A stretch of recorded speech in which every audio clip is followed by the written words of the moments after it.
কোরআন, বলুন কোরআন হেদায়েতের বই। কোরআনটা হলো হেদায়েতের বই। কোরআন দ্বারা হেদায়েত পাওয়া যাবে। যারা মনে করে যে কোরআন ছাড়া অন্য কিছু হেদায়েত দিতে পারে, তারা ভুলের মধ্যে আছে, এখনো ঘুমের মধ্যে আছে। হাদিস, কোরআন, ইজমা, কিয়াস ছাড়া মানুষদেরকে ইসলামের পথে দাওয়াত দেওয়া, ইসলামে আনা যাবে না। আল্লাহ তাআলার কথা মানুষকে বোঝাতে হবে। প্রিয় মুসলিম উম্মাহ, গভীর মন দিয়ে শুনবেন। আমি আলোচনা বোঝাতে চাইছি, আল্লাহ রাব্বুল আলামিন তিনি আমাদের জন্য কিতাব নাজিল করেছেন। এটা কেমন? আমরা যদি পৃথিবীর কোনো রেস্টুরেন্টে যাই, পৃথিবীর কোনো ট্যুরে যাই, পৃথিবী কোথাও যদি ঘুরতে চাই, আপনাদের পাশেই তো সুন্দরবন। যদি আপনি সুন্দরবনে যান, আপনার প্রয়োজন হয় একজন গাইডম্যান, হয় না? ট্যুরের মধ্যে, ব্যাচের মধ্যে, টোটাল গ্রুপের মধ্যে একজন গাইডম্যান প্রয়োজন হয়। গাইডম্যান সেই সুন্দরবন ঢুকে বলে দেয়, এটাই হলো বাঘের জায়গা, এটাই হলো অমুক জায়গা, এটাই হলো অমুক জায়গা, এটাই হলো এই স্থান, এটাই এর সম্মানিত। বিভিন্ন জায়গায় গাইডম্যান আখ্যায়িত করে দেয়। গাইডম্যান ছাড়া আমাদের সুন্দরবন ঘোরাটা যেন মনে হয় বৃথা। বলুন, গাইডম্যান ছাড়া আমি মুর্শিদাবাদ ঘুরতে গেলাম, হাজারদুয়ারিতে গেলাম, এবং প্রত্যেকটা দরওয়াজার হিস্ট্রি এবং ওখানকার এডুকেশন হিস্ট্রিগুলো আমি জানলাম না, তাহলে যে গাইডম্যান থাকবে সে খুলে খুলে বলবেন। আপনি বাদ দেন, সৌদি আরবে যারা হজে গিয়েছেন, যারা উমরাতে গিয়েছেন, যারা সৌদি আরবে গিয়েছেন, আল্লাহ তাআলা আমাকে যাওয়ার সুযোগ দিয়েছেন। আমি যদি সৌদি আরবে যারা একদম কিছু জানে না, তারা গেল, পড়ে গেল, ওখানে যদি গাইডম্যান ভালো না থাকে, আপনার ওই জায়গার সব কিছু হিস্ট্রি আপনি বুঝতে পারবেন না, জানতে পারবেন না। প্রিয় মুসলিম উম্মাহ, সব ক্ষেত্রে যদি আমাদের গাইডম্যান প্রয়োজন হয়, আমরা তো মানুষ, আমাদের চলার ক্ষেত্রে একটি গাইড বুক হলো, সেটাই হলো আল কোরআন। বলুন না সুবহানাল্লাহ। আমাদের চলার ক্ষেত্রে আমরা কিভাবে হাঁটবো, আমরা কিভাবে চলবো, আমরা কিভাবে বসবো, সেটাই হলো কোরআন। আর কোরআন যার উপরে নাজিল হয়েছেন তিনি হলেন মুহাম্মাদুর রাসূলুল্লাহ সাল্লাল্লাহু আলাইহি ওয়াসাল্লামের জীবন ছাড়া আমাদের জীবন পরিবর্তন হতে পারে না, আমরা পরিবর্তন করতে পারবো না। ওগো প্রিয় মুসলিম উম্মাহ, গভীর মন দিয়ে শুনবেন। আমি আলোচনা আপনাদেরকে বোঝাতে চাইছি, যেহেতু আল্লাহ তাআলার কিতাব আল্লাহ তাআলা আমাদের জন্য প্রেরণ করেছেন, আল্লাহ তাআলা আমাদের জন্য নাজিল করেছেন, আমরা কিভাবে চলবো, আমরা কিভাবে খাবো, আমরা কিভাবে বসবো, আমরা কোথায় যাব, আমরা কিভাবে ব্যবসা করব, আল্লাহ রাব্বুল আলামিন কোরআনের মধ্যে সব শিখিয়েছেন। এবং নবী মুহাম্মদুর রাসূলুল্লাহ সাল্লাল্লাহু আলাইহি ওয়াসাল্লামকে জানিয়েছেন যে তুমি মানুষদেরকে এটাই এইভাবে এইভাবে এইভাবে জানিয়ে দাও। আমরা এমন প্রেক্ষাপটে বসেছি, এমন সময়কালে আমরা বসেছি, এমন একটা জায়গায় আমরা বসেছি, রবিউল আউয়াল একদম শেষ 30 রবিউল আউয়ালের সময়তে আমরা এসে বসেছি। এই সময়টা আমাদের কাছ থেকে চলে যাচ্ছে, এই সময়টা আমাদের কাছ থেকে অতিবাহিত হয়ে যাচ্ছে। ওগো প্রিয় মুসলিম উম্মাহ, আমাদেরকে শিক্ষা নিতে হবে।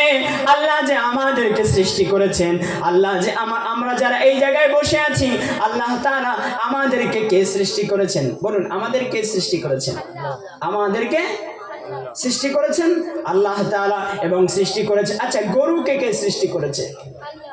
বলুন, আল্লাহ। ছাগল, ঘোড়া, পৃথিবীর যত জীব জন্তু আছে তাদেরকে সৃষ্টি করেছেন আল্লাহ তাআলা। তাদের জীবন আছে, আমাদের জীবন আছে, তাদের মরণ আছে, আমাদের মরণ আছে। তাহলে পার্থক্য কোথায়? বলুন, পার্থক্য কোথায়? বিবেকের। বলুন, ব্রেনের। পার্থক্য হলো ব্রেনের। আপনি যদি একজন গরুকে সারাদিন ধরে বলেন গরু মাহফিলে আসবে, আসবে আসবে, আর মানুষকে যদি বলেন মানুষ আসবে, কারা আসবে না? কারা আসবে না? আল্লাহ যাদেরকে আসতে মানা করেছেন, কারা আসবে না? বলুন, কারা আসবে না? আল্লাহ যাদেরকে মানা করেছেন, যাদের ব্যাপারে আল্লাহ তাআলা কোরআনে উদ্ধৃতি দিয়েছেন, তারা আসবে না। কেমন উদ্ধৃতি দিয়েছেন? আল্লাহ রাব্বুল আলামিন পবিত্র কোরআনুল কারীমে তিনি ঘোষণা করলেন,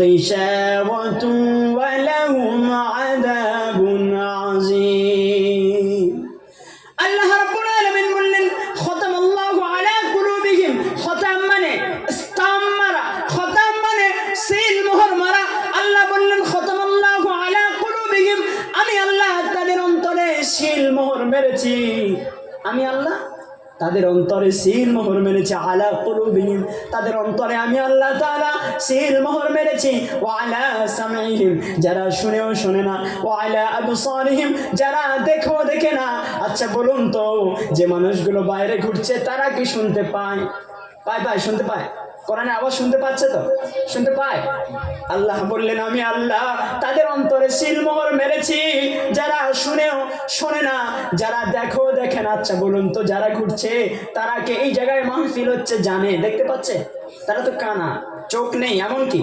আল্লাহ বললেন যারা শুনেও শোনে না যারা দেখে না তাদের জন্য রয়েছে কঠিন আযাব তারা রয়েছে পথভ্রষ্ট ওগো প্রিয় মুসলিম উম্মাহ আমি দাওয়াত দিতে চাইছি আপনি যদি বাইরে ঘুরছেন একটি উদাহরণ দিলে বুঝতে পারবেন আমাদের মায়েরা ডিম বসায় মুরগি দিয়ে 30টি ডিম বসায় আচ্ছা বলুন তো সেই মুরগির ডিম থেকে যদি 2টি ডিম যদি বাইরে পড়ে যায় 30টি কি বাচ্চা হবে না বাচ্চা হবে 28টি খারাপ হয়ে গেল সেটা আলাদা ব্যাপার যারা বাইরে ঘুরছে তাদের বাচ্চা যারা বাইরে যে ডিমগুলো বাইরে পড়ে গিয়েছে মুরগি থেকে সরে গিয়েছে তাদের সেই ডিমগুলো বাচ্চা ফুটবে না আজকে যারা এই মাহফিলে এই যে সামিয়ানা তৈরি করা হয়েছে যারা ভাবছে আমরা বাইরে থেকে মাইকের আওয়াজ শুনে কোরআনের দাওয়াত শুনে নেব আল্লাহর শপথ করে বলছি গোলাম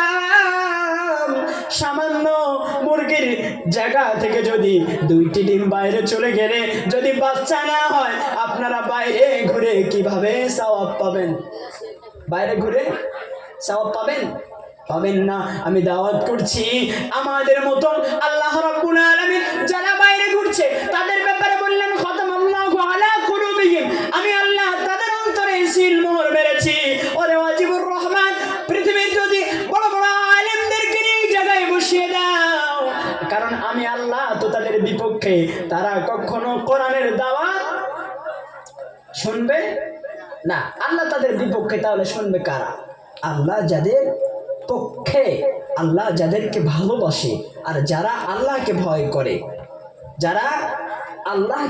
করে ওগো প্রিয় মুসলিম উম্মাহ যেহেতু আমরা কুকুর ছাগল ঘোড়া গাভী ইত্যাদি তা না আমরা যেহেতু মানুষ আল্লাহ তাআলা আমাদেরকে সৃষ্টি করে বানিয়েছে মুহাম্মাদুর রাসূলুল্লাহ সাল্লাল্লাহু আলাইহি ওয়াসাল্লাম বলেছেন আশরাফুল মাখলুকাত সৃষ্টি জীবের সেরাই হলো মানুষ আল্লাহ রাব্বুল আলামিন পবিত্র কোরআনুল কারীমে তিনি ঘোষণা দিয়েছেন আল্লাহ রাব্বুল আলামিন পবিত্র কোরআনুল কারীমে তিনি বলেছেন লাকাদ খালাকনাল ইনসানা ফি আহসানি তাকবীম বলুন না সুবহানাল্লাহ জোরে বলুন না সুবহানাল্লাহ আল্লাহ বললেন লাকাদ খলাকনা অবশ্যই আমি সৃষ্টি করেছি লাকাদ খলাকনাল ইনসানা নিশ্চয়ই আমি মানুষকে সৃষ্টি করেছি ফি আহসানি তাকবীম গুড মানে ভালো বেস্ট মানে ভালো বেটার মানে অতি ভালো এক্সেলেন্ট মানে চমৎকার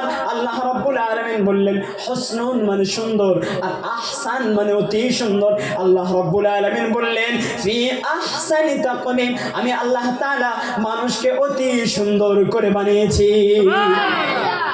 তাহলে আল্লাহ তাআলা মানুষকে অতি সুন্দর করে বানিয়েছেন তাহলে আমি বলছিলাম আমার ভূমিকা আমরা জাতি হিসাবে সৃষ্টি জীব হিসাবে আমরা শ্রেষ্ঠ যেহেতু আমরা কুকুর ছাগল গরু ভেড়া ইত্যাদি তাদেরও আল্লাহ তাআলা সৃষ্টি করেছে আমাদেরকেও সৃষ্টি করেছে তাদেরও মরণ আছে আমাদেরও মরণ আছে কিন্তু তাদের নেই বিবেক আমাদের আছে বিবেক তাদের নেই জাহান্নাম আমাদের আছে জাহান্নাম যেহেতু আমরা বিশ্বাস করি আমাতু বিল্লাহি ওয়া মালাইকাতিহি ওয়া কুতুবিহি ওয়া ورسله واليوم الآخر والقدر خيره وشره من الله تعالى والبعث بعد الموت মানুষ মারা যাবে আবার মানুষের বিশ্বাস والبعث بعد الموت মরণের পরে আবার আমাদেরকে জীবিত করাবে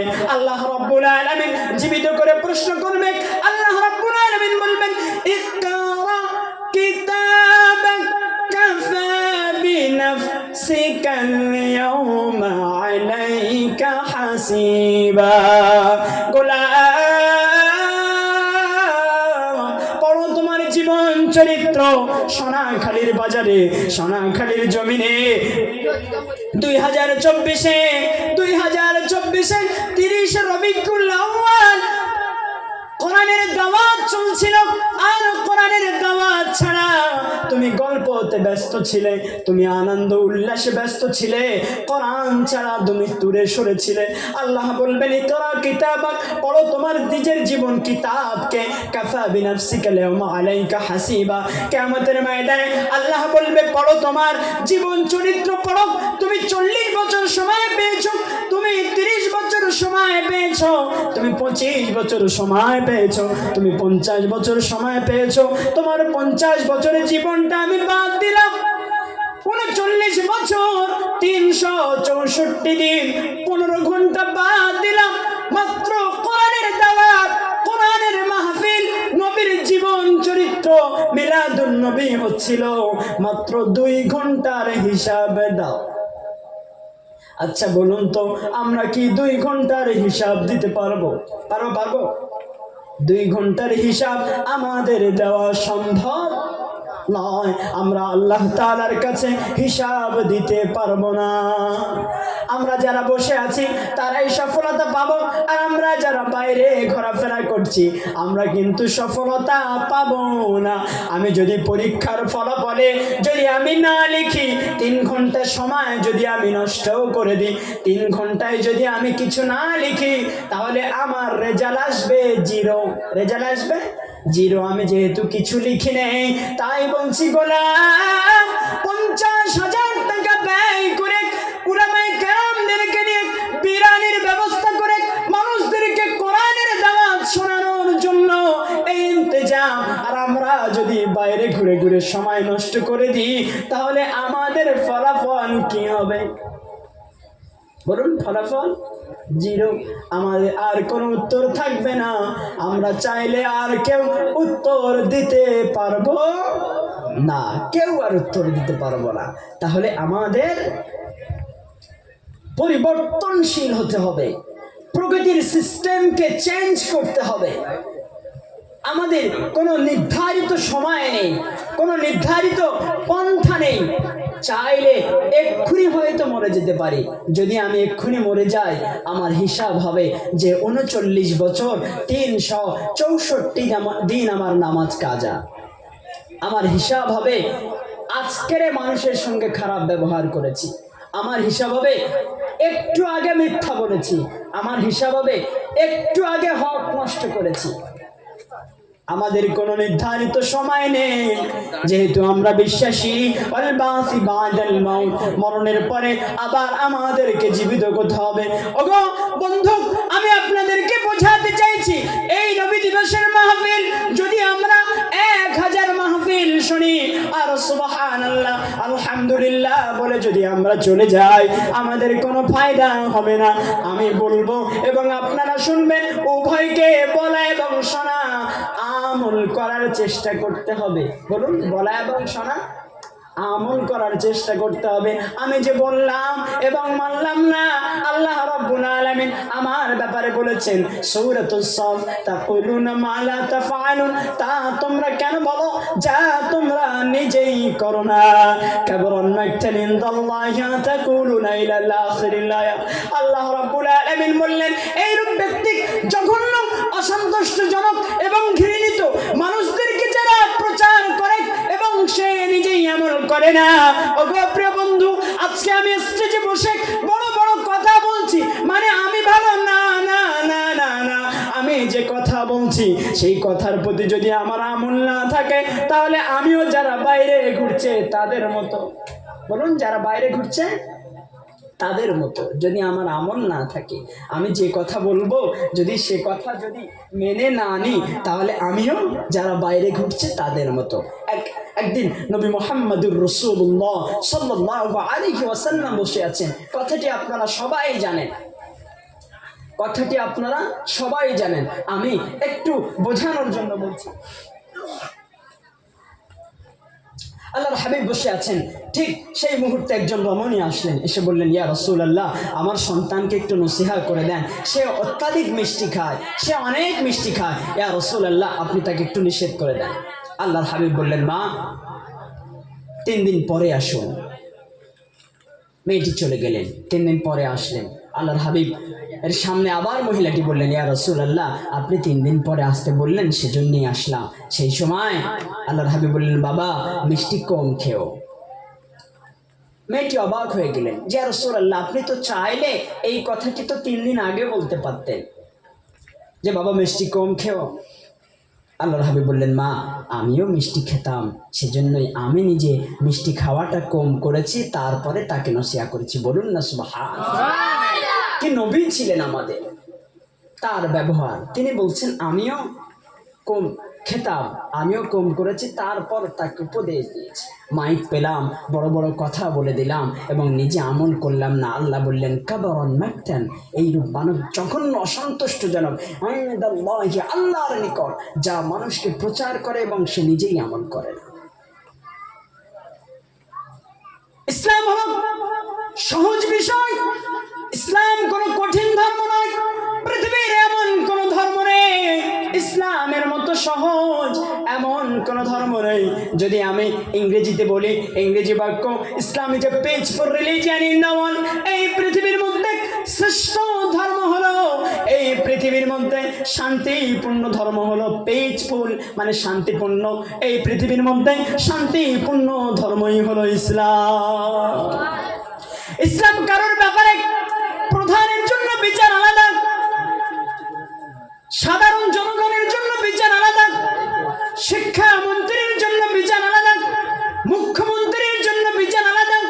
না না না না না, ইসলামের কাছে সবাই সমান। ইমাম সাহেবের কবর আছে, হুজুরের কবর আছে, সাধারণ মানুষের কবর আছে। তবে যারা ভালো কিছু করবে, যারা ভালো কিছু করবে তারাই সফলতা পাবে, আর যারা ভালো কিছু করবে না তারাই সফলতা পাবে না। ইসলামের বিচার সবার জন্য একই। একটি উদাহরণ দিলে আপনারা বুঝতে পারবেন।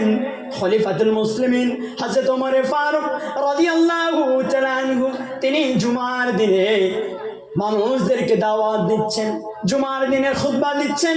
তার গায়ে যে জুব্বাটি ছিল, জুব্বাটি একটু অতিরিক্ত বড় হয়ে গিয়েছিল। তিনি খুব হৃষ্টপুষ্ট তাজা উদ্ধ মানুষ ছিলেন, লম্বা মানুষ ছিলেন। হযরত ওমর ফারুক রাদিয়াল্লাহু তাআলা আনহু তিনি খুতবা দিচ্ছেন। ইন দ্য মিন টাইম মসজিদ থেকে একজন লোক উঠে বলছেন, ওগো খলিফা, ওগো বাদশা, ওগো গভর্নর, আপনি যে জামাটা পরেছেন, আপনার সেই জামার কাপড় আপনি সবার জন্য গিফট করেছেন, সবার জন্য হাদিয়া করেছেন। ওই কাপড়টা হলো সরকারি মাল, ওই কাপড়টা হলো সরকারি তহবিল থেকে। আমাদের জন্য যদি 3 মিটার লাগে, আপনার অত বড় জামা কয় মিটার লেগেছে? বলুন না সুবহানাল্লাহ। বললেন আমার জন্য যদি, ফর এক্সাম্পল উদাহরণ দিচ্ছি, যদি 3 মিটার লাগে, আপনি তো এত লম্বা মানুষ, আপনার জন্য কত মিটার লেগেছে? তাহলে নিশ্চয়ই আপনার জন্য বেশি লেগেছে। আচ্ছা, তাহলে আপনি আমাদের কম দিলেন এবং আপনি বেশি নিলেন। খলিফাতুল মুসলিমিন হযরত ওমর ফারুক রাদিয়াল্লাহু তাআলা আনহু বললেন, না না না, ওগো উপস্থিত জনমণ্ডলী, না না না না না, আমি যে অতিরিক্ত কাপড়টা নিয়েছি, আমার ছেলে আব্দুল্লাহ, আমার ছেলের সেই কাপড় দিয়ে আমি নিজেই জামা বানিয়েছি। বলুন না সুবহানাল্লাহ। ইসলামের বিচার যে প্রধানমন্ত্রী বলে বেশি নেবে না, ঘর ঢুকলো মেম্বারের চাচতো ভাই, ফুফুতো ভাই, খালাতো ভাই আগে পেয়ে যাবে না। ঘর ঢুকলে মেম্বারের ভাই পাবে, মেম্বার পাবে, মা পাবে, দাদা পাবে, সবাই পাবে, পেয়ে যাবে না। ইসলাম এমন তো নয়। Islam is a page for religion in the world. পৃথিবীর শ্রেষ্ঠ ধর্মই হলো ইসলাম। ইসলাম হলো আমাদের মডেল। যদি কেউ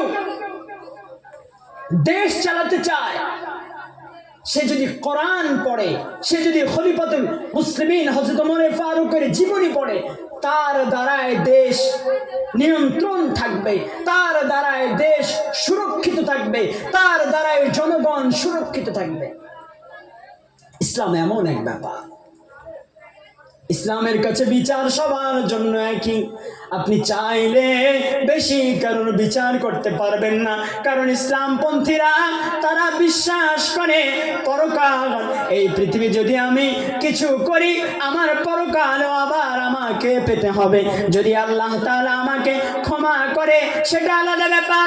ক্ষমা তো এমন এক ব্যাপার, আমরা যদি আল্লাহর কাছে কোনো গুনাহ করি, আল্লাহ যদি আমাদের ক্ষমা করে দেয় সেটা আলাদা ব্যাপার। কিন্তু মানুষের কাছে যদি আমরা কোনো ভুল করে থাকি আর সেই মানুষ যদি না ক্ষমা করে, তাহলে আমরা আল্লাহর বিচার থেকেও ছাড়া পাবো না।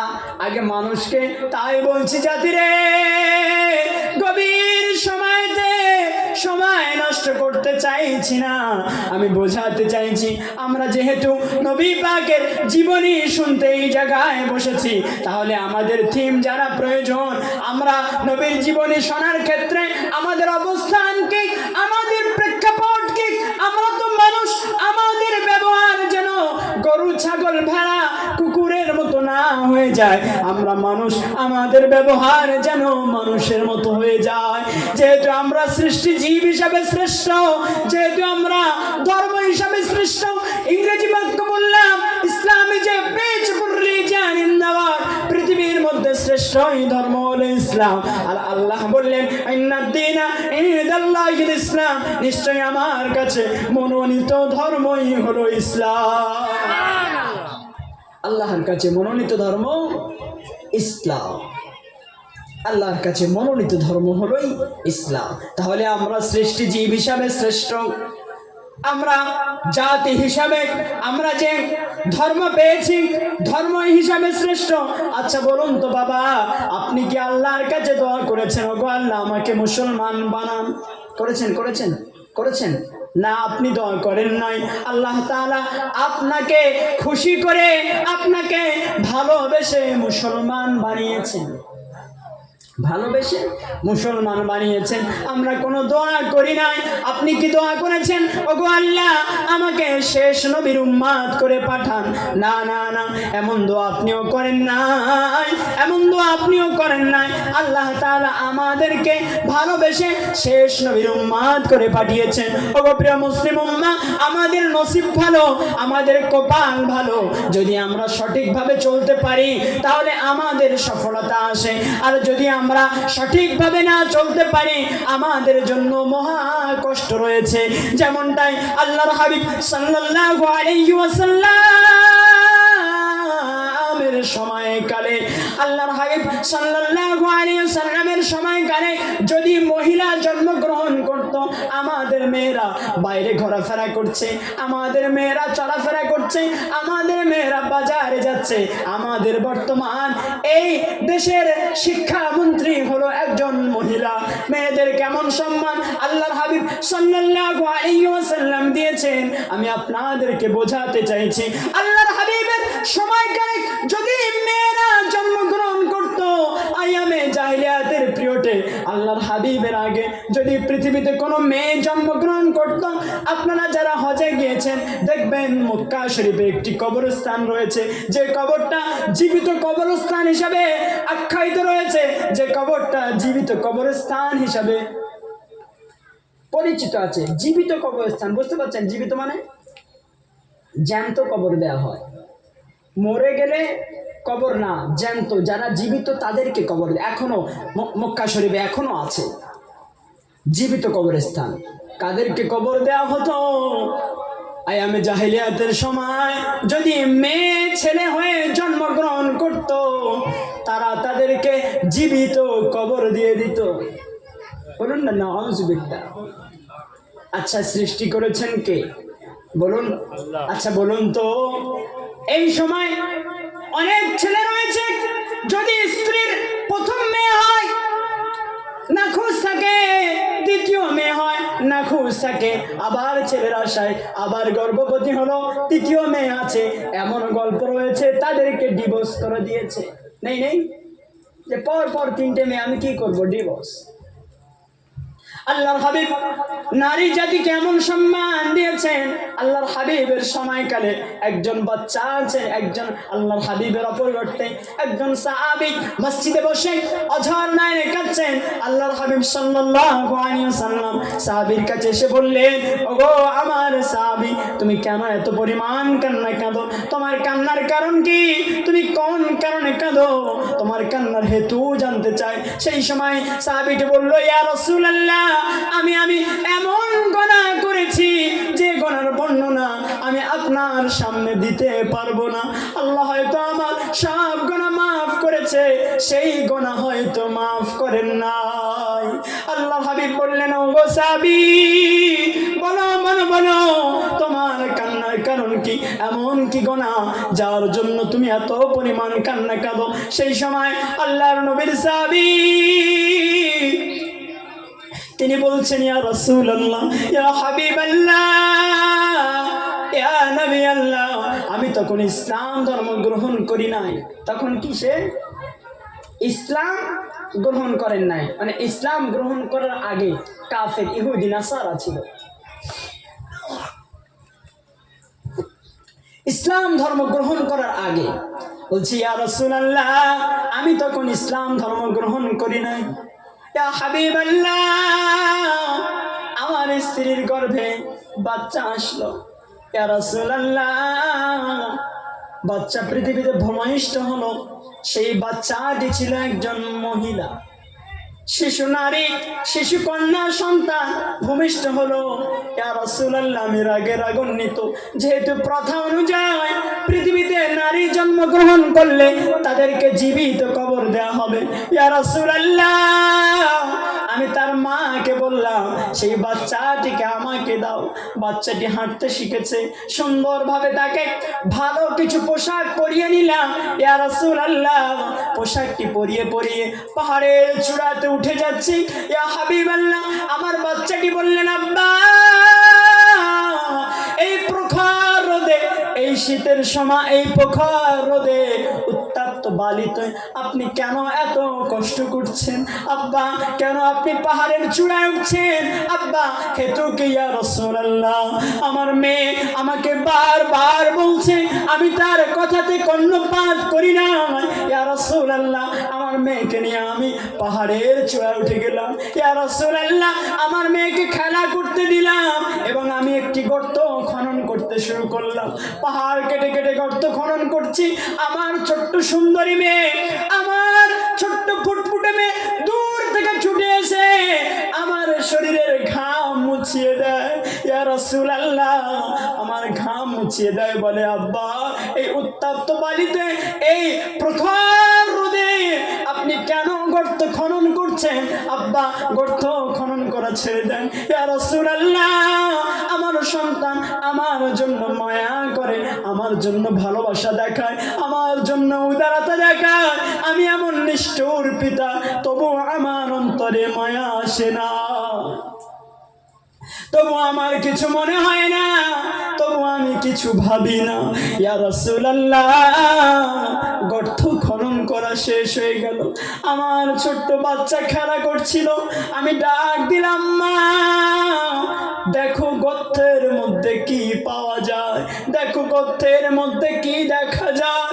ইয়া রাসূলুল্লাহ, আমার ছোট্ট সন্তান ছুটে এসে গর্তের দিকে তাকালো। ইয়া রাসূলুল্লাহ, আমি এমন নিষ্ঠুর পিতা, আমি এমন নিষ্ঠুর বাপ।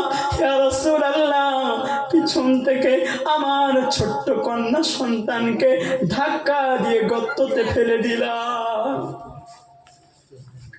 ইয়া রাসূলুল্লাহ, ইয়া হাবিবাল্লাহ, আমার সন্তান, ছোট্ট কন্যা সন্তান, ইয়া রাসূলুল্লাহ, আমার ছোট্ট কন্যা সন্তান গর্তে থেকে আব্বু আব্বু করে চিৎকার করে, আব্বু আব্বু করে ডাকে, ইয়া রাসূলুল্লাহ আমি এমন নিষ্ঠুর পিতা, উপর থেকে একটি বড় পাথর নিক্ষেপ করলাম। পাথর নিক্ষেপ করে দেখি আমার ছোট্ট সুন্দরী জামিলা আমার ছোট্ট কন্যা সন্তানের মাথাতে পড়ে একটি চোখ বাইর হয়ে যায়। ইয়া রাসূলুল্লাহ আমার অন্তরে তবুও মায়া হয় না, আমার অন্তরে তবুও দয়া হয় না। ইয়া রাসূলুল্লাহ আমি আমার ছোট্ট কন্যা সন্তানকে জীবিত মাটি দিয়ে আমি চলে আসলাম। ইয়া রাসূলুল্লাহ আজকে আমার সেই সন্তানের কথা মনে পড়ে গেছে। আল্লাহ আমার জীবনের সব গুনাহ হয়তো মাফ করেছে, আল্লাহ হয়তো ওই গুনাহটা মাফ করে না। বুঝছেন? আমি সেজন্যই বললাম Islam is a page for religion in the world. পৃথিবীর মধ্যে শ্রেষ্ঠ ধর্মই হলো ইসলাম। বলুন না সুবহানাল্লাহ। ইসলামের আদর্শ, সে তখন ইসলাম গ্রহণ করে নাই, সাহাবী বললেন ইয়া রাসূলুল্লাহ আমি আমার সন্তানকে জীবিত মাটি দিলাম, জীবিত। আল্লাহ আমার জীবনের সব গুনাহ হয়তো মাফ করেছে, ও গুনাহ হয়তো মাফ করে নাই। আল্লাহ রাব্বুল আলামিন পবিত্র কোরআনুল কারীমে ঘোষণা দিলেন তুবু ইলাল্লাহি তাওবাতুন নাসুহা। গোলাম তুমি গুনাহ করে করে পাহাড় পরিমাণ গুনাহ করে ফেলেছো, গুনার সাগর করে ফেলেছো, গুনার পাহাড় তৈরি করে ফেলেছো, জমিন থেকে আসমান পর্যন্ত ভরপুর করে দিয়েছো। তুবু ইলাল্লাহি তাওবাতুন নাসুহা, খালেস নিয়তে আমার কাছে তওবা করো, খালেস নিয়তে আমার কাছে মাফ চাও, আমি আল্লাহ তোমাকে মাফ করে দিব। আল্লাহর হাবিব সাল্লাল্লাহু আলাইহি ওয়াসাল্লাম বললেন ওগো সাহাবী তুমি তো তখন ইসলাম ধর্ম গ্রহণ করো না, যেহেতু তুমি ইসলাম ধর্ম গ্রহণ করেছো, যেহেতু তুমি শাহাদাতের কালেমা পাঠ করেছো, ইসলাম ধর্মের পূর্বে যত গুনাহ আল্লাহ তোমাকে মাফ করে দিয়েছে। বলুন না সুবহানাল্লাহ। যেহেতু তুমি ইসলাম গ্রহণ করেছো আল্লাহ তোমার পূর্বের গুনাহ সব মাফ করে দিয়েছে। বলুন না সুবহানাল্লাহ। আল্লাহর দয়া, আল্লাহর মায়া, আল্লাহ কেমন। ওগো আমার ভাইরা, তৎকালীন সময় নারীকে যদি জীবিত কবর দেওয়া হয় আর সেই নারীর সম্মান কেমন দিয়েছেন আল্লাহর হাবিব, সেই নারীর সম্পর্কে আল্লাহ রাব্বুল আলামিন পবিত্র কোরআনুল কারীমে একটি সূরা নাজিল করেছেন। বলুন না সুবহানাল্লাহ। সূরাতুন নিসা, টোটাল মহিলা সম্পর্কে আল্লাহ নাজিল করে দিয়েছেন। নারীকে আল্লাহর হাবিব কেমন সম্মান দিয়েছেন, আল্লাহর হাবিব বললেন হুমা জান্নাতুক ওয়া নারুক, তোমার পিতামাতা তোমার জন্য জান্নাত, তোমার মায়ের পায়ের তলায় তোমার জন্য জান্নাত। বলুন না সুবহানাল্লাহ। চাই সে আলেম, চাই সে হাজী সাহেব, চাই সে বড় মুহাদ্দিস, তার মা তার জন্য জান্নাত। বলুন না সুবহানাল্লাহ। নারীর কেমন সম্মান আল্লাহর হাবিব দিয়েছেন। ওগো ভাইরা, কেমন সম্মান দিয়েছেন নারীকে। একটা সময় খুব সন্ধ্যা হয়ে গিয়েছে, অন্ধকার বয়ে আসছে, খুব অন্ধকার হয়ে গিয়েছে। একজন মহিলা, সে ছিল বেদুইন, সে ছিল কাফের মহিলা, গায়ের কম মহিলা, আল্লাহর হাবিবের সামনে দিয়ে হেঁটে হেঁটে আসছেন।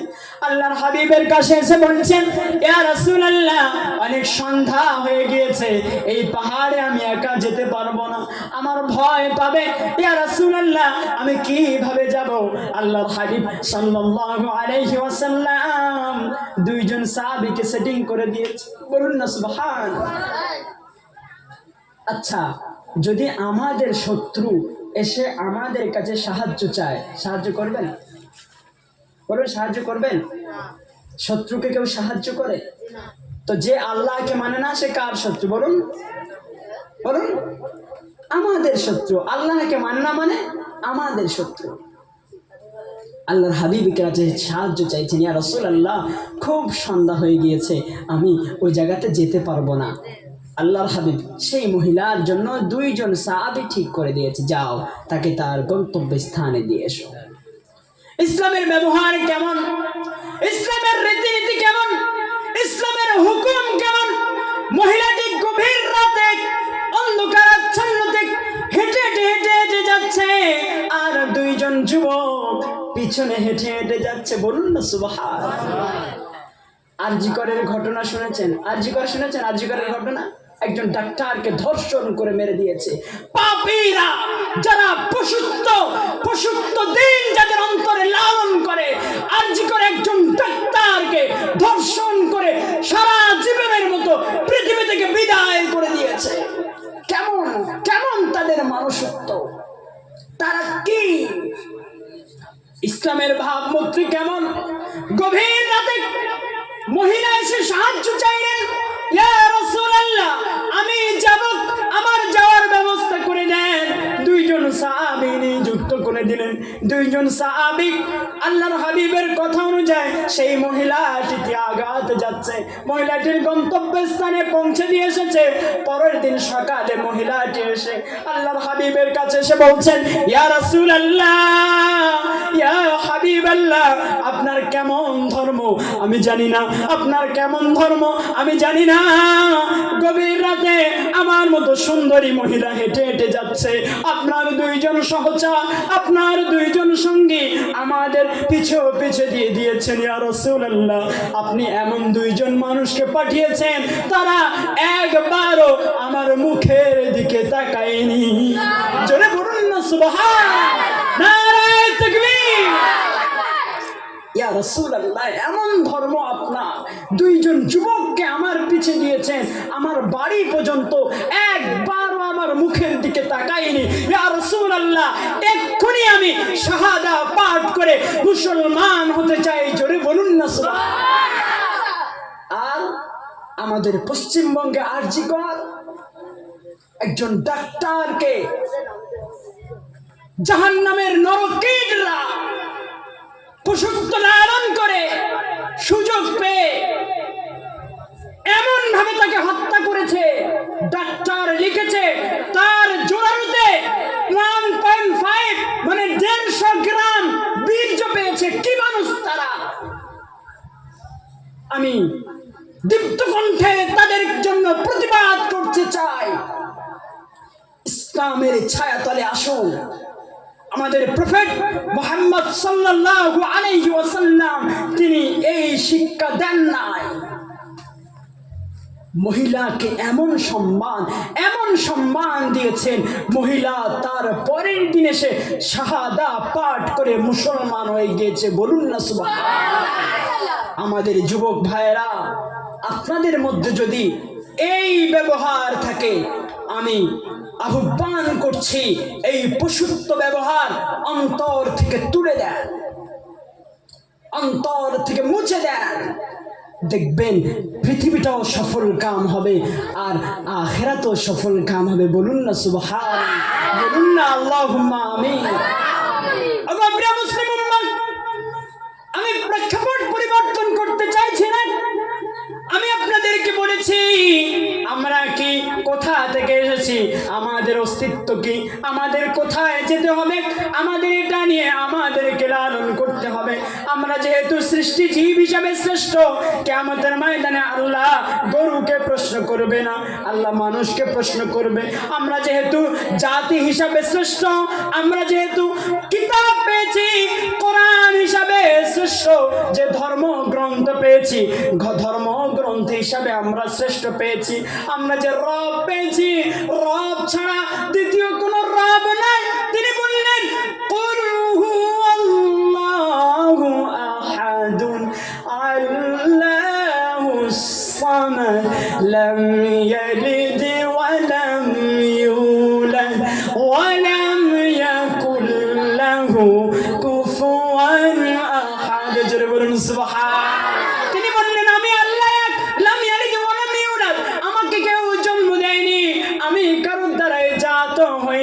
আমার নেই পিতা, আমি আমি কারোর পিতা নয়, কেউ আমার পিতা নয়, আমি কারোর পিতা নয়, আমি আল্লাহ হলাম এক।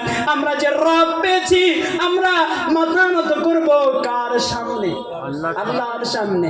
যদি আমরা আল্লাহ ব্যতীত অন্য জায়গায় মাথা নত করি, আল্লাহ রাব্বুল আলামিন বললেন ইয়াকা নাবুদু ওয়া ইয়াকা নাস্তাঈন। ইয়াকা নাবুদু, আমরা আপনার ইবাদত করি, ওয়া ইয়াকা নাস্তাঈন, আমরা আপনারই সাহায্য প্রার্থনা করি। আমরা ইবাদত করব আল্লাহর, সাহায্য চাইব আল্লাহর কাছে। প্রফেট মুহাম্মদ সাল্লাল্লাহু আলাইহি ওয়াসাল্লাম বললেন, যদি তোমাদের একটি জুতার ফিতার প্রয়োজন হয়, কিসের প্রয়োজন বলুন? জুতার ফিতার প্রয়োজন হয়, তোমরা আল্লাহর কাছে চাও। আল্লাহ বলেছেন ওয়াকাল রাব্বুকুম উদউনি আস্তাজিব লাকুম। গোলাম উদউনি, আমাকে স্মরণ করো, আমাকে ডাকো, আস্তাজিব লাকুম, আমি আল্লাহ তোমাদের ডাকের উত্তর দিয়ে দেব। আমরা সেই ধর্ম নিয়ে লালন করি। ওগো প্রিয় মুসলিম উম্মাহ, গভীর মন দিয়ে শুনবেন, আমি আলোচনা বোঝাতে চাইছি। যেহেতু আমরা মানুষ হিসাবে শ্রেষ্ঠ, সৃষ্টিজীব হিসাবে শ্রেষ্ঠ, যেহেতু আমরা জাতি হিসাবে শ্রেষ্ঠ, যেহেতু আমরা কিতাব হিসাবে শ্রেষ্ঠ, রব হিসাবে শ্রেষ্ঠ, আমরা যাকে পেয়েছি তার নাম হলো মুহাম্মাদুর রাসূলুল্লাহ সাল্লাল্লাহু আলাইহি ওয়াসাল্লাম, নবী হিসাবে শ্রেষ্ঠ। তাহলে আমাদের ব্যবহার নবীর ব্যবহারের সঙ্গে মেলাতে হবে। হবে কি হবে না বলুন? আল্লাহর হাবিব কেমন ভাবে কথা বলতেন, আল্লাহর হাবিব কেমন ভাবে হাসতেন, আল্লাহর হাবিব কেমন ভাবে খেতেন, আল্লাহর হাবিব কেমন ভাবে চলতেন, আল্লাহর হাবিব কেমন ভাবে ব্যবহার করতেন, এটি আমাদের জানতে হবে না? হবে না? হবে তো হবে। আমরা সমাজ এমন বানিয়েছি, এই নবী দিবস হবে, শফিকুল ভাই কাল সকালবেলা সব ভাইদেরকে ডেকে বলবে, ভাই রে 50,000 টাকা খরচ হয়েছে, লস হয়েছে 5,000 টাকা, 45,000 টাকা উঠেছে। ভাই রে 50,000 টাকা খরচ হয়েছে, লাভ হয়েছে 5,000 টাকা, 55,000 টাকা উঠেছে, দ্যাট ইজ এনাফ। এটাই শেষ, এটাই শেষ। কিন্তু হিসাব প্রয়োজন ছিল। চুনাখালী থেকে একজন ছোট্ট যুবক কিনেছিলাম, কোরআনের কথা বলেছে, মানুষ কোরআনের কথা শুনেছে।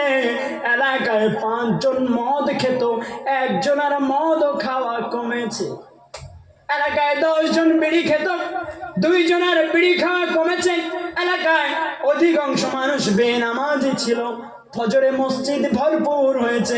যদি আমাদের এই হিসাব হতো, খোদার কসম করে বলছি, আমাদের মাহফিল সফলতা পেত। আর এই হিসাব যখন হবে না, আজ কেন মরণ পর্যন্ত যদি আমরা আমাদের জীবনে এমন ওয়াজ শুনেই থাকি, আমাদের জীবন পরিবর্তন হবে না। যদি মরণ পর্যন্ত, আমি যদি বলি বাবা আপনার বয়স হয়েছে 40 বছর, কটা মাহফিল শুনেছেন? বলবেন ভাই বছরে 20টা। বছরে 20টা মানে 40 বছর, 5 করে 100, কত মাহফিল শুনেছেন তার ঠিক না। আচ্ছা, মাহফিল থেকে কি শুনে পরিবর্তন হয়েছে? না, কিছুই হয়নি। যে বিড়ি খেতাম সেই বিড়ি খাই, যে দাড়ি নেই সেই দাড়ি নেই, যে দাঁড়িয়ে পেশাব করে যুবক ভাইরা। মানে মিলাদ হলে, আমরা তো রাতে চলাফেরা করি, মিলাদ হলে ওদের ঠেলাতে গাড়ি চালানো যাবে না।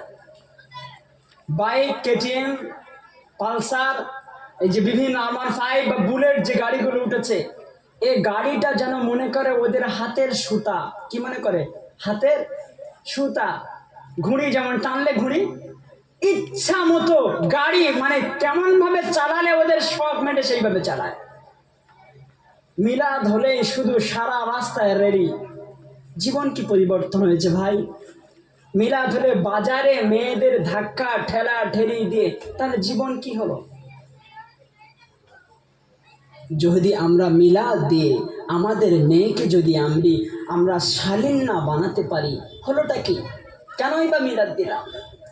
কি হলো আমাদের মিলাদ দিয়ে? না, আপনি ভাবছেন ভাই অজিবুর রহমান আপনি আমাদের এলাকায় আসেন আর বড় বড় কথা বলে চলে যান, শুধুমাত্র আমাদের এলাকা খারাপ না, টোটাল পৃথিবীর মধ্যে এরকম। টোটাল পৃথিবী কারণ বক্তা এবং শ্রোতা এবং দাতাদের নিয়তের উপর ঠিক থাকে না। আমি এসছি 5,000 টাকা দেবে, আপনি এসছেন বিরিয়ানি খাবেন, যারা মিলাদ দিয়েছে লাভ লস বুঝবে, বোঝেন নাই? আমি এসছি 5,000 টাকা দেবে, আপনি এসছেন বিরিয়ানি খাবে, যারা মিলাদ দিয়েছে লাভ লস বুঝবে। লাভ হলে লাভ, হলে ছক্কা, না হলে ফক্কা। না না না না, আমি চাইছি সমাজ পরিবর্তন করতে, কোরআনের দাওয়াত দিতে, ইসলামের কথা বলতে। আমি শুধু সুর দিলাম, আমিও সুর দিতে জানি, সুর দিলাম, কেঁদে পাগল হয়ে গেল। আমাদের সকালে আলোচনা হলো, বক্তা বিশাল ফাটিয়ে দিয়েছে। না, ফাটানোর ব্যাপারটা না, আমাদেরকে আমল করতে হবে। আমি এবং আপনি উভয়কে আমল করতে হবে। মিলাদ দিয়ে যদি বাজার বন্ধ না করতে পারি, মিলাদ দিয়ে যদি মেয়েদেরকে আবৃত্ত না রাখতে পারি, মিলাদ দিয়ে যদি সমাজকে পরিবর্তন না করতে পারি, মিলাদ দিয়ে যদি মসজিদে মুসল্লি না বাড়াতে পারি, মিলাদ দিয়ে যদি আমাদের কবরের নিশ্চয়তা যদি আমরা না নিতে পারি, মিলাদ দিয়ে যদি আমাদের জীবনকে পরিবর্তন না করতে পারি, তাহলে টোটালটাই বৃথা, টোটালটাই বৃথা। ইসলামের দাওয়াত দিয়ে আমাদেরকে চেঞ্জ করতে হবে, চেঞ্জ আওয়ার লাইফ, জীবন পরিবর্তন করতে হবে। করবো ইনশাআল্লাহ, করবো ইনশাআল্লাহ, করবো। জীবন চেঞ্জ করতে হবে। যেহেতু আমরা জাতি হিসাবে, আল্লাহ তাআলা কুকুরকে প্রশ্ন করবে না, আল্লাহ প্রশ্ন করবে কাদেরকে? মানুষকে। ইকরা কিতাবা, ইউ রিড ইউর সেলফ বুক, পড়ো তোমার নিজের বইকে। কাফা বিনাফসিকা আল-ইয়াউমা আলাইকা হাসিবা। ওগো মহিলা, ওগো মা, তুমি যদি আইয়ামে জাহিলিয়াতে জন্মগ্রহণ করতে, তোমাকে জ্যান্ত জীবিত মাটি দিত। শুকরিয়া আল্লাহর, তোমাকে তো বাঁচতে দেওয়া হয়েছে। তুমি যদি জাহিলিয়াতের সময় একজন মহিলা যদি জন্মগ্রহণ করত, তাকে জীবিত মাটি দেওয়া হতো। এই সময় মহিলা জন্মগ্রহণ করে, মহিলাই প্রধানমন্ত্রী। মহিলাদের কত ইজ্জত, কত সম্মান। আল্লাহ বলেছেন, আল্লাহর হাবিব বলেছেন, প্রত্যেক মায়ের পায়ের তলায় সন্তানের জন্য জান্নাত। বলুন না সুবহানাল্লাহ। একটা ওয়াজ শুনবেন, শুনবেন মেয়েদের সম্মান কেমন। আমরা ছোটবেলায় ওয়াজ শুনে আসছি না যে স্বামীর পায়ের তলায় জান্নাত? শুনেছেন তো? শুনেছেন স্বামীর পায়ের তলায় জান্নাত? একটু চেঞ্জ করে দেন, স্ত্রীর পায়ের তলায় জান্নাত। অবাক ব্যাপার। স্ত্রীর পায়ের তলায় বলেছি, কথাটি যদিও খারাপ, শুনতে খারাপ লাগে, তবে বাস্তবে চিত্র আপনি একটু শুনলে বুঝতে পারবেন। শুনেছি না স্বামীর পায়ের তলায় জান্নাত? কারণ মুহাম্মদুর রাসূলুল্লাহ সাল্লাল্লাহু আলাইহি ওয়াসাল্লাম বলেছেন, আল্লাহ তাআলা যদি পৃথিবীতে সিজদা করার অনুমতি দিত, আল্লাহ ব্যতীত যদি কাউকে সিজদা করা যেত। সিজদা মানে কি? মাথা নত করা। সিজদা মানে কি? মাথা জমিনের সঙ্গে লাগিয়ে দেওয়া এবং বলা সুবহান রাব্বিয়াল আযীম, সুবহান রাব্বিয়াল আযীম। ওগো আল্লাহ, আমার মাথা জমিনে আপনার পায়ের সঙ্গে মিশিয়ে দিচ্ছি এবং আমি স্বীকার করছি আপনি সবচেয়ে মহান বড় রব। মাথা জমিনের সঙ্গে ঠেকে। আচ্ছা, আমি আপনাকে ভুল করেছি, বিচার হলে বলে ভাই হাত ধর, হাত ধরলে ভুল। যদি হাত ধরে মাফ, যদি কারোর পায়ে ধরে আর আর আর রাগ থাকে, আমার মাথা নত একমাত্রই হবে সৃষ্টিকর্তার কাছে। বলুন না সুবহানাল্লাহ। আল্লাহর হাবিব বললেন, যদি পৃথিবীতে সিজদা করার অনুমতি থাকতো, মানুষ যদি সিজদা করতে পারত, মানুষ যদি পৃথিবীতে কাউকে সিজদা করত, তাহলে প্রত্যেকটা নারীকে তার স্বামীর পায়ের তলায় সিজদা করতে বলতাম। বলুন না সুবহানাল্লাহ। স্বামীর সম্মান কেমন? ওগো পৃথিবীর যুবকরা, ওগো পৃথিবীর পুরুষ জাতিরা, গভীর মন দিয়ে শুনবেন। আল্লাহ রাব্বুল আলামিন বললেন, হুন্না লিবাসুল লাকুম ওয়া আনতুম লিবাসুল লাহুন্না। তোমরা একে অপরের জামা, একে অপরের পোশাক। স্বামীর যেমন সম্মান, স্ত্রীরও ঠিক তেমন সম্মান। বলুন না সুবহানাল্লাহ।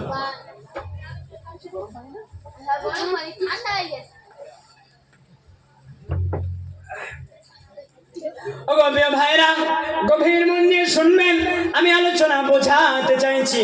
আল্লাহর হাবিব বলেছেন, প্রত্যেকটা নারীকে তার স্বামীর পায়ের তলায় সিজদা করার অনুমতি দিতাম। স্বামীর এতটা সম্মান, স্বামীর পায়ের তলায় জান্নাত। স্বামী শুনে আত্মহারা হয়ে স্ত্রীর সঙ্গে খারাপ ব্যবহার করতে শুরু সারাদিন পা টিপবি, সারাদিন কাজ করবি, সারাদিন সব কিছু করবি, তোর কুকুরের মতো ব্যবহার করব না না না না।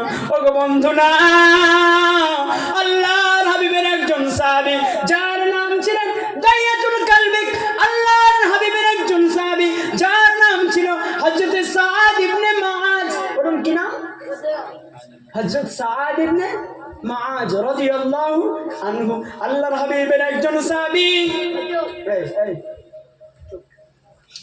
আল্লাহর হাবিবের একজন সাহাবী যার নাম হলো সাদ ইবনে মুআজ মরণের সময় হয়ে গিয়েছে, মরে গিয়েছে, জানাজার সময় হয়ে যাচ্ছে। আল্লাহর হাবিব জানাজাতে উপস্থিত হলেন। জানাজার ঠিক আগ মুহূর্ত আমাদের এলাকায় মানুষ মরে গেলে আমরা জানাজাতে যাই তো খুব জোর হাইস্ট 500, 1000, একটু সম্মানিত হলে 1000, 2000, খুব জোর হলে 5-10 হাজার মানুষ। হ্যাঁ, খুব বড় কেউ হলে বা খুব পরিচিত মানুষ হলে 10,000 মানুষ একসঙ্গে। প্রিয় বন্ধু, গভীর মন দিয়ে শুনবেন। আল্লাহর হাবিব সাল্লাল্লাহু আলাইহি ওয়াসাল্লামের সাহাবী হযরত সাদ ইবনে মুআজ জানাজার সময় হয়ে গিয়েছে রাদিয়াল্লাহু আনহু, জানাজার সময় হয়ে গিয়েছে। সাহাবীরা জানাজার জন্য দাঁড়িয়ে গিয়েছে। হঠাৎ দিনের বেলা পৃথিবী অন্ধকার হয়ে গিয়েছে। সাহাবীরা আশ্চর্য হয়ে গেলেন, ইয়া রাসূলুল্লাহ, কিয়ামত শুরু হয়ে গেল নাকি? হঠাৎ পৃথিবীতে দিনের বেলা অন্ধকার হয়ে গেল কেন? কারণটা কি? আল্লাহর হাবিব অন্ধকারের সময় জানাজা সমাধা করলেন এবং মসজিদে নববীতে চলে গেলেন। মসজিদে গিয়ে সিজদায় পড়ে আল্লাহ তাআলার কাছে কাঁদছে, ইয়া আল্লাহ, ওগো আল্লাহ রব্বে কারীম, আপনি সাদ ইবনে মুআজকে ক্ষমা করে দেন। ওগো আল্লাহ, আমি মুআজের প্রতি খুশি হয়েছি, আপনি তারে মাফ করে দেন। ইয়া রাসূলুল্লাহ, আল্লাহর হাবিব এমন পরিমাণ কান্না কাঁদছেন। ইন দ্য মিন টাইম সাহাবীরা প্রবেশ করলেন, করে বলছেন, ইয়া রাসূলুল্লাহ, কি ব্যাপার হেতু জানতে চান? আপনি মুআজের জানাজাতে শরীক হলেন, হঠাৎ পৃথিবী অন্ধকার হয়ে গেল। দিনের বেলা আপনি ওখান থেকে জড়দ্রমে আকৃষ্ট, মনকে নরম করে দিয়ে, মন খারাপ করে দুশ্চিন্তার মধ্য দিয়ে মসজিদে এসে আবার আপনি আল্লাহর কাছে তার জন্য ক্ষমা চাইছেন। ইয়া রাসূলুল্লাহ, কি ব্যাপার? পৃথিবী হঠাৎ অন্ধকার হয়ে গেল কেন? আল্লাহর হাবিব সাল্লাল্লাহু আলাইহি ওয়াসাল্লাম বললেন, ওগো আমার সাহাবীরা, শুনে নাও, জেনে নাও, হঠাৎ পৃথিবী অন্ধকার হয়ে যাওয়ার কারণটাই হলো এটাই, আমার মুআজের জানাজার পূর্বে আসমান থেকে এত ফারিস্তা আসছে, যার জানাজায় শরীক হতে। বলুন সুবহানাল্লাহ। কারা জানাজায় আসছে? ফারিস্তা। কারা? ফারিস্তা। আসমান থেকে এত ফারিস্তা তার জানাজায় আসছে, হঠাৎ জানাজাতে সূর্যটা তাদের আড়ালে পড়ে গিয়েছে, ফারিস্তাদের আড়ালে পড়ে গিয়েছে।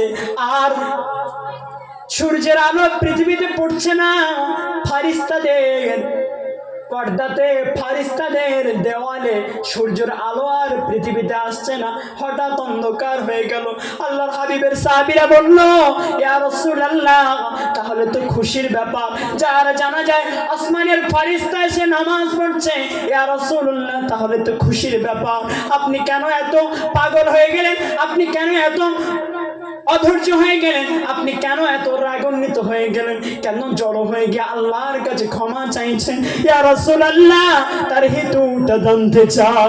ইয়া হাবিবাল্লাহ, তার কারণটা জানতে চাই। সেই সময় আল্লাহর হাবিব সাল্লাল্লাহু আলাইহি ওয়াসাল্লাম বললেন, ওগো সাহাবীরা, শুনে নাও, আমার সাদ ইবনে মুআজকে আমি যখন দাফন দিলাম, আমি যখন কবরস্থ করলাম, দেখলাম জাহান্নামের দরওয়াজাগুলো তার জন্য খোলা। জাহান্নামের সাপ আমার মুআজকে আহ্বান করছে। জাহান্নামের আগুন আমার মুআজকে আহ্বান করছে। জাহান্নামের সাপ আমার মুআজকে ডাকছে। ইয়া রাসূলুল্লাহ, যার জন্য আসমানের ফারিস্তা, যার জানাজাতে পৃথিবীটা অন্ধকার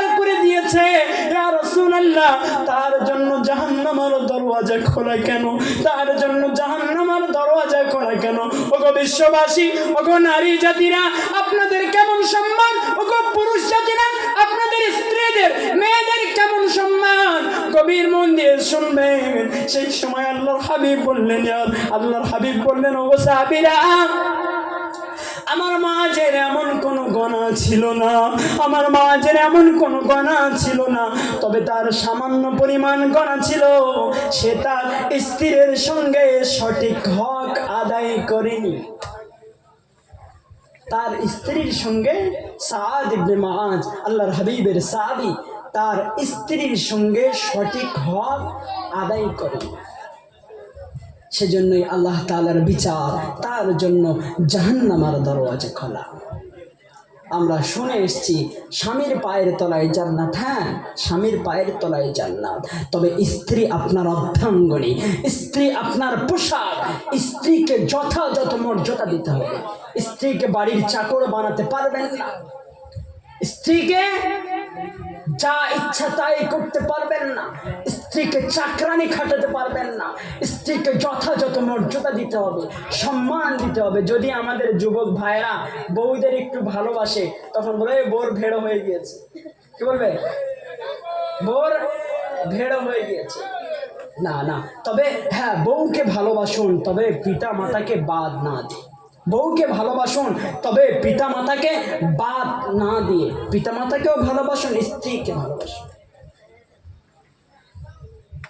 বুঝেছেন তো? স্বামীর পায়ের তলায় জান্নাত শুনেই আসছি, কিন্তু স্ত্রীও আমাদের কাছে সম্মানিত। নারী আমাদের কাছে কেমন সম্মানিত? গো নারীরা, আপনি যদি জাহিলিয়াতের সময় আসতেন, আপনাকে জীবিত মাটি দেয়া হতো। আপনি তো নবীর প্রিয়তে এসেছেন, আপনাকে সম্মানিত বানানো হয়েছে। আপনি জাতির সম্পদ, আর সেই সম্মানটা একটা কলা যদি খোলা ছাড়িয়ে রাস্তাতে ফেলে রাখেন, কলা খাওয়া যাবে? যাবে যাবে যাবে? কলার খোলা যদি ছাড়িয়ে ফেলে রাখেন, সেই কলা খাওয়া সম্ভব নয়।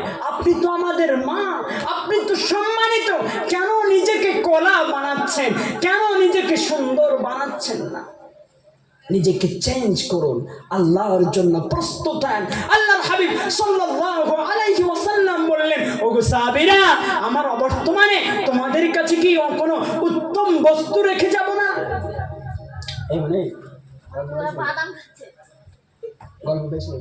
ওগো সাহাবীরা, আমার অবর্তমানে আমি কি কোনো উত্তম বস্তু রেখে যাব না? আমি কি কোনো উত্তম জিনিস রেখে যাব না? আল্লাহর হাবিব সাল্লাল্লাহু আলাইহি ওয়াসাল্লাম বললেন, সাহাবীরা বললেন, হ্যাঁ নিশ্চয়ই। বলে, আমি কি তোমাদের জানিয়ে দিয়ে যাব না? ইয়া রাসূলুল্লাহ, জানান।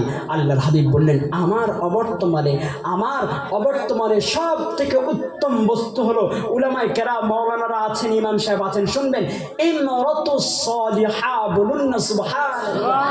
ইমরাতুস সালিহা মানে ইমরান মানে মহিলা, সালিহা মানে সৎ নারী, আল্লাহ ভীরু নারী, আল্লাহ ওয়ালা নারী। পৃথিবীর সব থেকে উত্তম জিনিস হলো, উত্তম বস্তু হলো সতীতা নারী। বলুন না সুবহানাল্লাহ। সেই নারীকে আমরা কিভাবে রাস্তাতে ছেড়ে দিচ্ছি? কিভাবে ছেড়ে দিচ্ছি? বিবেক কাজে লাগান, বিবেক কাজে লাগান। আল্লাহর হাবিব সাল্লাল্লাহু আলাইহি ওয়াসাল্লাম বলেছেন, একজন নারীর জন্য 4 পুরুষ হবে জাহান্নামী। বলুন বলুন বলুন বলুন বলুন। একজন নারীর জন্য 4 পুরুষ হবে জাহান্নামী। সেই নারীর বড় ভাই, প্রথমত সেই নারীর পিতা। বলুন, 4 পুরুষের মধ্যে সেই নারীর পিতা, দ্বিতীয় সেই নারীর বড় ভাই, তৃতীয় সেই নারীর স্বামী, চতুর্থ সেই নারীর বড় সন্তান। এক নারীর জন্য 4 পুরুষ হবে জাহান্নামী। আপনি যদি তাহাজ্জুদ পড়ে আর 50 বার হজে যান, আল্লাহর হাবিব বলেছেন, ব্যক্তি যদি হাজরে আসওয়াদকে চুম্বন করে, তার সারা জীবনের গুনাহ মাফ হয়ে যাবে। কিন্তু আপনার মহিলা যদি, আপনার মেয়ে যদি, আপনার স্ত্রী যদি, আপনার বোন যদি বেপরদায় চলাফেরা করে, আপনার ওই হাজরে আসওয়াদ চুম্বন খাওয়া বেকার। বসেছি আমরা প্রফেট মুহাম্মদ সাল্লাল্লাহু আলাইহি ওয়াসাল্লামের জীবন চরিত্র শুনতে। তাই না? তাই না? তাহলে নবীর জীবন থেকে কথা নিয়ে আমাদের জীবন পরিবর্তন করতে হবে। যদি আমরা পরিবর্তন না করি, বলুন, যদি আমরা পরিবর্তন না করি তাহলে কি? বলুন বলুন। এই মাহফিল যদি আরো আগিয়ে যায়, নারী না, আমার মায়েরা তো বিশাল খুশি হবে যে আমাদের পক্ষে ওয়াজ চলছে। হ্যাঁ হ্যাঁ হ্যাঁ, ইসলাম এমন, ইসলাম আমাদের সেই শিক্ষা দেয়নি। মায়েদের সম্মান অনেক। শুনবেন শুনবেন, গায়ে লাগে না তো? গায়ে লাগে না? লাগে না তো?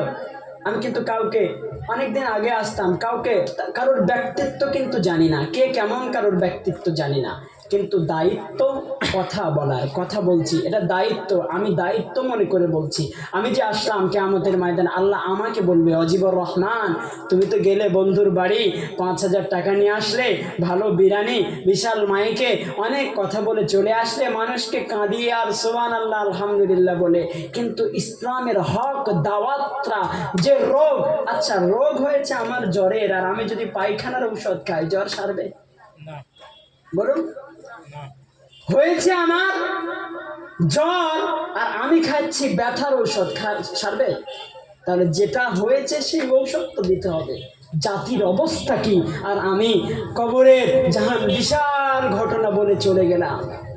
আল্লাহ বলবে 5,000 টাকা তো নিয়ে আসলা, ভালো মন্দ খেয়েও তো আসলা, এবং ভালো হক কথাগুলো বললে না, কারণ বন্ধু বেজার হবে। কি বেজার হবে? যে না, এত কঠিন কথা শোনা যাবে না, তা বন্ধু বেজার হবে। না না না, কি বন্ধু না, আমি আপনাকে অনুধাবন করছি, আমি আপনাকে স্মরণ করাচ্ছি। আসুন আসুন, পথে আসুন, দেখবেন কিয়ামতের ময়দানে হয়তো এই কথাটাই সফলতা পাবেন। বলুন না সুবহানাল্লাহ, জোরে বলুন না সুবহানাল্লাহ। তাকবীর, নারায়ে তাকবীর। আল্লাহুম্মা সাল্লি আলা সাইয়্যিদিনা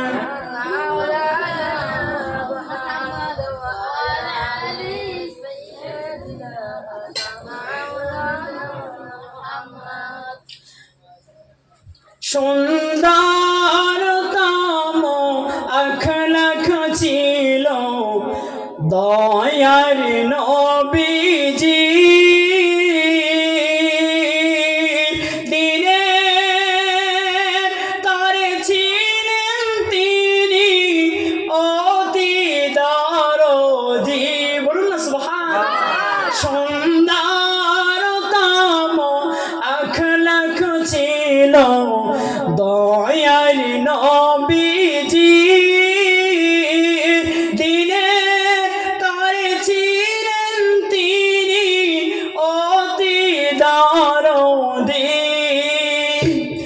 একদিন নবী ছিলেন মসজিদে বসে,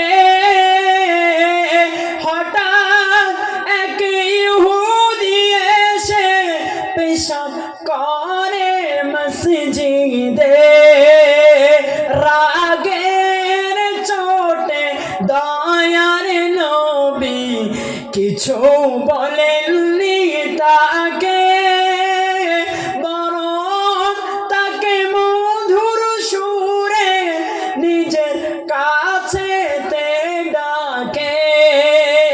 শান্ত কণ্ঠে বলেন নবী, ওগো ইহুদি ভাই, উপাসনার জায়গায় এটা পেশাব করতে যে নাই। নারায়ে তাকবীর, নারায়ে তাকবীর, নারায়ে তাকবীর।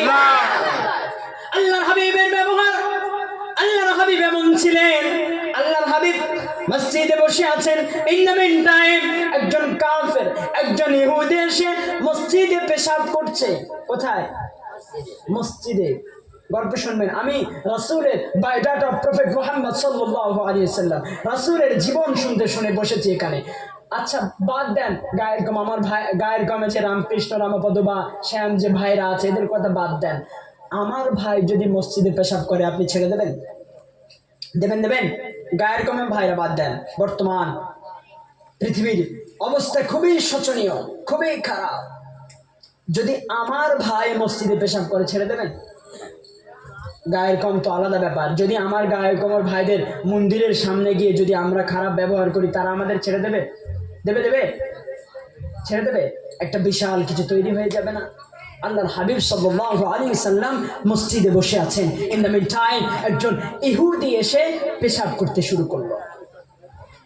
আল্লাহর হাবিব রাগান্বিত ওমরে ফারুক রাদিয়াল্লাহু তাআলার পাশে দাঁড়িয়ে বলছি, ইয়া রাসূলুল্লাহ, আপনি একবার হুকুম দেন, আমার লাঙ্গা তলোয়ার দিয়ে তার গর্দানকে আমি ছেদ করে দেব, তার গর্দান কেটে দেবো। এত বড় সাহস, আমাদের মসজিদে এসে পেশাব করে। আল্লাহর হাবিব আস্তে করে বললেন, পেশাব শেষ হয়ে গেল। আল্লাহর হাবিব তাকে ডাকলেন, বাবা কাছে এসো, এটা আমাদের মসজিদ, এই জায়গায় পেশাব করতে নাই। বলুন না সুবহান, জোরে বলুন না সুবহান। আল্লাহর হাবিব বললেন, বাবা এটা আমাদের উপাসনালয়, আমরা এখানে ইবাদত করি, এই জায়গায় পেশাব করতে নাই। আল্লাহর হাবিবের এই মৃদু হাসি, মৃদু কথা শুনে ইহুদির সাথে সাথে আল্লাহর হাবিবকে বললেন, ইয়া রাসূলুল্লাহ, ইয়া হাবিবাল্লাহ, আমি ভেবেছিলাম আপনি আমাকে মেরে ফেলবেন, পাশে তো ওমর দাঁড়িয়ে আছে। ইয়া রাসূলুল্লাহ, আমি ভেবেছিলাম আপনি আমাকে হত্যা করে ফেলবেন। ইয়া রাসূলুল্লাহ, আমি ভেবেছিলাম আপনি আমার গর্দানকে তুলে নেবেন। ইয়া রাসূলুল্লাহ, না না না না, আপনি তো তা করলেন না, আপনি আমাকে শাহাদাতের বাক্য পড়িয়ে দেন, আশহাদু আল্লা ইলাহা ইল্লাল্লাহু ওয়া আশহাদু আন্না মুহাম্মাদান আবদুহু ওয়া রাসূলুহু। জোরে বলুন না সুবহানাল্লাহ। আল্লাহর হাবিব এমন ছিলেন, তার ব্যবহার এমন। মসজিদে পেশাব করছে, তিনি চোখ নিশ্চুপ। পেশাব শেষ, সে নিজেই বললেন, ইয়া রাসূলুল্লাহ, আপনি আমাকে মাফ করে দেন, আমি এক্ষুনি মুসলমান হতে চাই। সাথে সাথে কালেমা পড়ে মুসলমান হয়ে গিয়েছে। বলুন না সুবহানাল্লাহ। আর আমাদের ব্যবহার এমন কেন? আমাদের ব্যবহার এমন কেন? আমরা প্রত্যেক ব্যাপারে এত হঠকারিতা সিদ্ধান্ত নিই কেন? আমরা রাসূলের জীবনের সঙ্গে আমাদের জীবন কেন চেঞ্জ করি নাই? রাগকে কেন আমরা কন্ট্রোল করতে পারি নাই? রাগ এমন রাগ দেখায়, কি কোনো সমস্যা? এই আমি বললাম না ভিতরে আমি ডাকি না, তবে সবার অনুযায়ী ডাকি না। আসলে ভিতরে এসে নইলে একটু সাইডে যাও, ডিস্টার্ব করো না ভাই, ওখান থেকে আওয়াজ করো না। কারণ আপনারা যারা স্কুলে পড়েছেন বা এখনো যারা পড়ছেন, একটু মন দিয়ে শুনুন। আচ্ছা, বাদ দেন ওদের কথা, ছাড়ুন। দর্শন করে আল্লাহুম্মা সাল্লি আলা সাইয়্যিদিনা।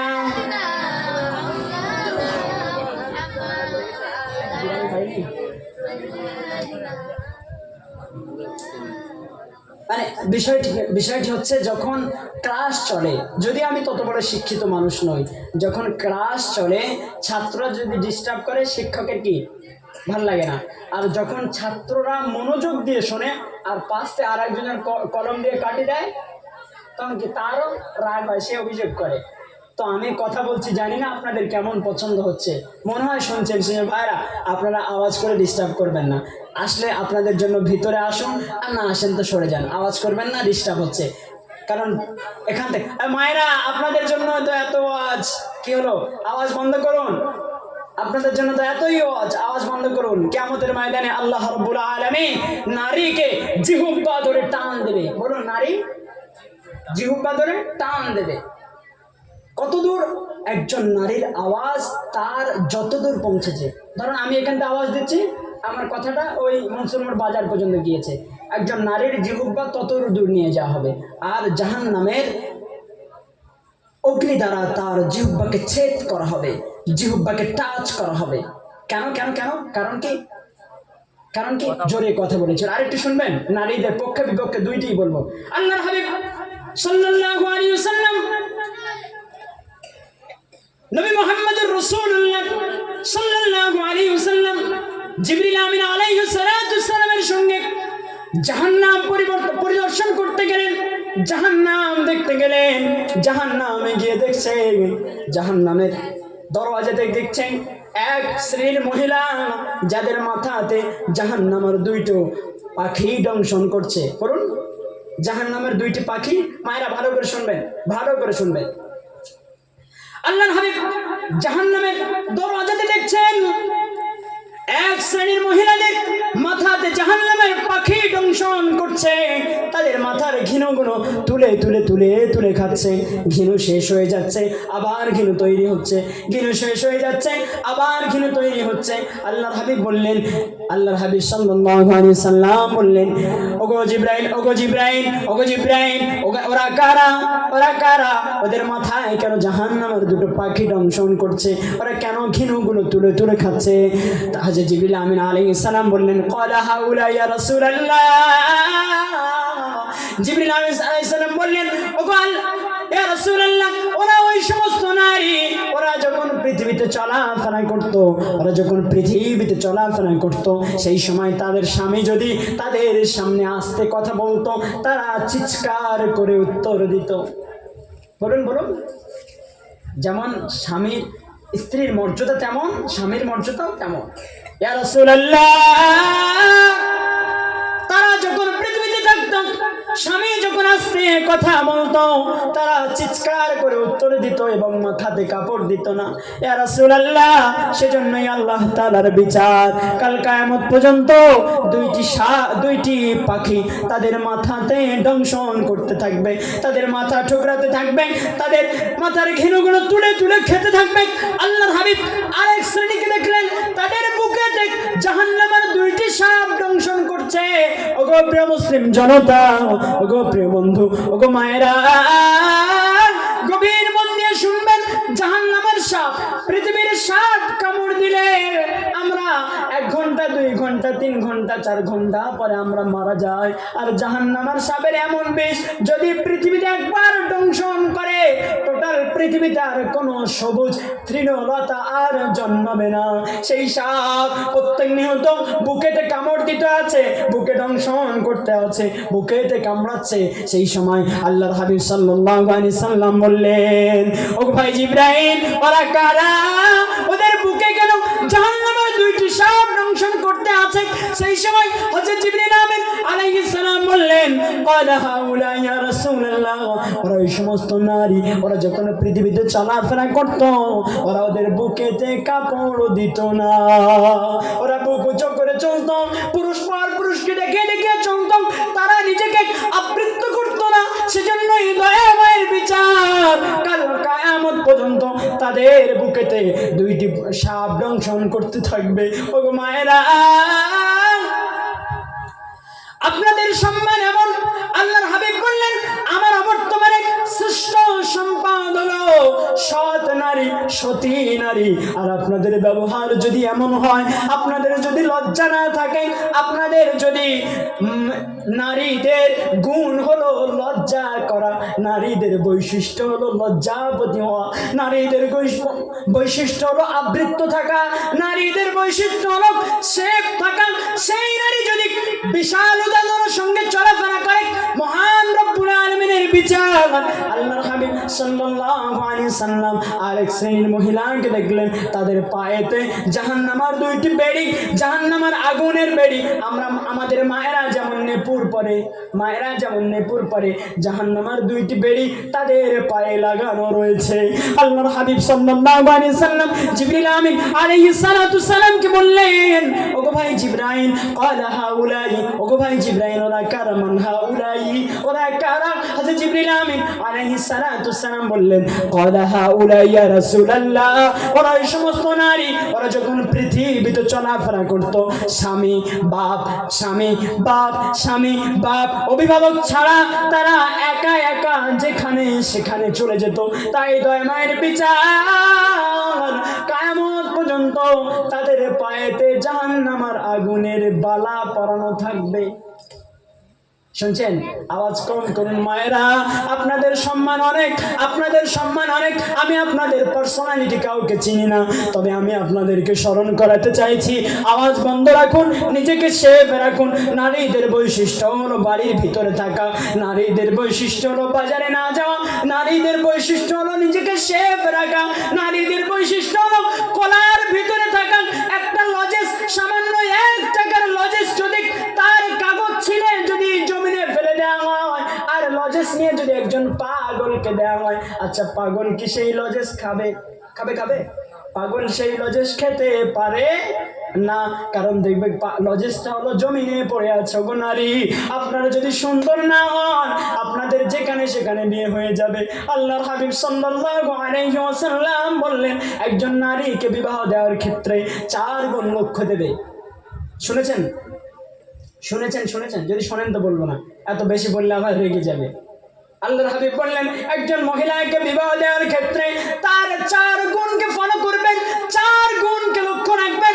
একজন মহিলার যদি 4 গুণ থাকে, আপনার বৌমা হিসাবে আপনি তাকে নিয়ে চলে আসবেন, আপনি তার স্ত্রী হিসাবে গ্রহণ করবেন। আচ্ছা দেখুন তো, আমাদের মায়ের মধ্যে, আমার স্ত্রীর মধ্যে, আমার বউয়ের মধ্যে, আমার মেয়ের মধ্যে, আমার বোনের মধ্যে, আমার মায়ের মধ্যে সেই 4 গুণ আছে কিনা একটু লক্ষ্য করে দেখুন। ওগো প্রিয় মুসলিম উম্মাহ, আমরা শুনতে বসেছি প্রফেট মুহাম্মদ সাল্লাল্লাহু আলাইহি ওয়াসাল্লামের জীবন চরিত্র। তার কথা যদি আমরা শুনে আমরা যদি পরিবর্তন না হই, তাহলে আমাদের জন্য রয়েছে ফিনা খালিদিনা ফিহা আবাদা, will be must going fire. আমাদের জন্য রয়েছে জাহান্নাম, অনিবার্য জাহান্নাম নির্ধারিত। আমরা এই জায়গায় বসেছি, নামাজ পড়েছি, তাহাজ্জুদ পড়েছি, হজে গিয়েছি, আমার মায়ের মধ্যে 4 গুণ আছে। আল্লাহর হাবিবের ঘোষণা অনুযায়ী আমি যেহেতু আমার মায়ের সন্তান, আমার মা যদি সঠিক না থাকে, আমি যেহেতু আমার বোনের ভাই, আমার বোন যদি সঠিক না থাকে, আমি যেহেতু আমার মেয়ের পিতা, আমার মেয়ে যদি সঠিক না থাকে, আমি যেহেতু আমার স্ত্রীর স্বামী, আমি আমার স্ত্রী যদি সঠিক না থাকে, আল্লাহর ঘোষণা অনুযায়ী আমাদেরকে জাহান্নামের আগুনে জ্বলতে হবে। ওগো প্রিয় ভাইরা, গভীর মন দিয়ে শুনবেন। দেখুন সেই 4 গুণের মধ্যে কোন গুণ আমাদের মধ্যে, আমাদের মায়ের মধ্যে আছে। আল্লাহর হাবিব সাল্লাল্লাহু আলাইহি ওয়াসাল্লাম বললেন ওই নারীর সর্বপ্রথম গুণ হলো তার দিন কেমন, সে কতটা ধর্ম মানে। বলুন, আপনার ছেলের দেখাশোনায় গিয়েছেন, আপনার ছেলের দেখাশোনায় গিয়েছেন কোথায়? সোনাখালি বাজারে দেখাশোনায় গিয়েছেন। গিয়ে মেয়েটার প্রথম দেখলেন, মা তোমার নাম কি? What's your name? সে বলল আমার নাম এই। তোমার বাপের নাম কি? বাপের নাম বললো। সব কিছু, তোমার জায়গা জমি কত? সব শোনা হয়ে গেল। বাজারে দোকান টোকান আছে? না, নেই। যদি শুনে হ্যাঁ বাজারে দোকান আছে, একটা দোকানের দাম 30 লক্ষ টাকা। ক টাকা দাম? 30 লক্ষ টাকা। বোন কটা? 2টা, ভাই 1টা। তাহলে 30 লক্ষ টাকায় 5 লাখ টাকা পেয়ে যাবে। ভাই যেহেতু একটা, 20 লাখ ভাই পেয়ে যাবে, আর 20 লাখ এরা ভাগে পাবে।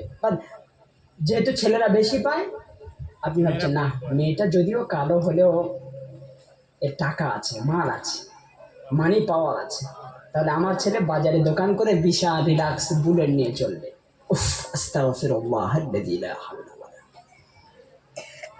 আল্লাহর হাবিব বললেন না না না না না না, তুমি তোমার সম্পদের প্রাধান্য দিও। তখন আগে তোমার প্রাধান্য দিতে হবে সেই মহিলার দিন কেমন, সে কতটা দিন মানে, সে মহিলা কতটা দিনের মধ্যে থাকে। 1 নাম্বার পজিশন হলো তার দিন কেমন। 2 নাম্বার পজিশন হলো সে কোন বংশ থেকে বিলং করে। 3 নাম্বার পজিশন হলো তার অর্থ কেমন। 4 নাম্বার পজিশন হলো তার সৌন্দর্য কেমন, সে দেখতে কেমন, এবং কতটা অর্থ আছে, কোন বংশ থেকে বিলং করে, এবং তার দিন কেমন।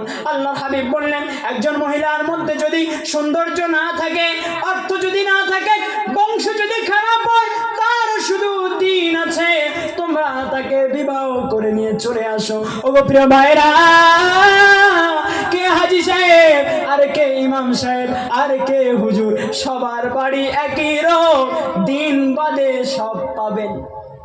বলুন, দিন বাদে, ধর্ম বাদে। মা তুমি নামাজ পড়ো? হ্যাঁ। কোরআন পড়ো? বলে হ্যাঁ। বিয়ের পরে আর কোরআন পড়া তো দূরের কথা, কোরআনকে স্পষ্ট করে না। নামাজ পড়া তো দূরের কথা, পাটি কোন দিকে বিষয় জানে না। বলে মা নামাজ পড়ো? বলে হ্যাঁ। এবার নামাজ পড়ো তো। বিয়ের সময় আমাদের রেওয়াজ আছে, বলো না যে 2 রাকাত নামাজ পড়তে হবে, শুকরিয়ার নামাজ। আমি এটা জানি না, যদি কোনো আলেম আমাকে জানায় তো বলবেন, এটা জানি না, রেওয়াজ আছে, আমাকেও তাই বলা হয়েছিল 2 রাকাত নামাজ পড়তে হবে। আচ্ছা, বিয়েতে নামাজ পড়তে হবে, মেয়েটা তার বাপের বাড়ি জানে পশ্চিম কোন দিকে, পাটি উল্টো বিছুচ্ছে। পাটি তো সামনে কাবা থাকে, মানে সামনে ছবি দেওয়া থাকে, পাটিটা উল্টো দিকে বিছুচ্ছে। সে তো নামাজই পড়ে না, তা পার্টি কিভাবে বিচ্যুত হয় বুঝবে কি করে? ও প্রিয় মুসলিম উম্মাহ, না না, আমাদের মেয়েদের পরিবর্তন করতে হবে।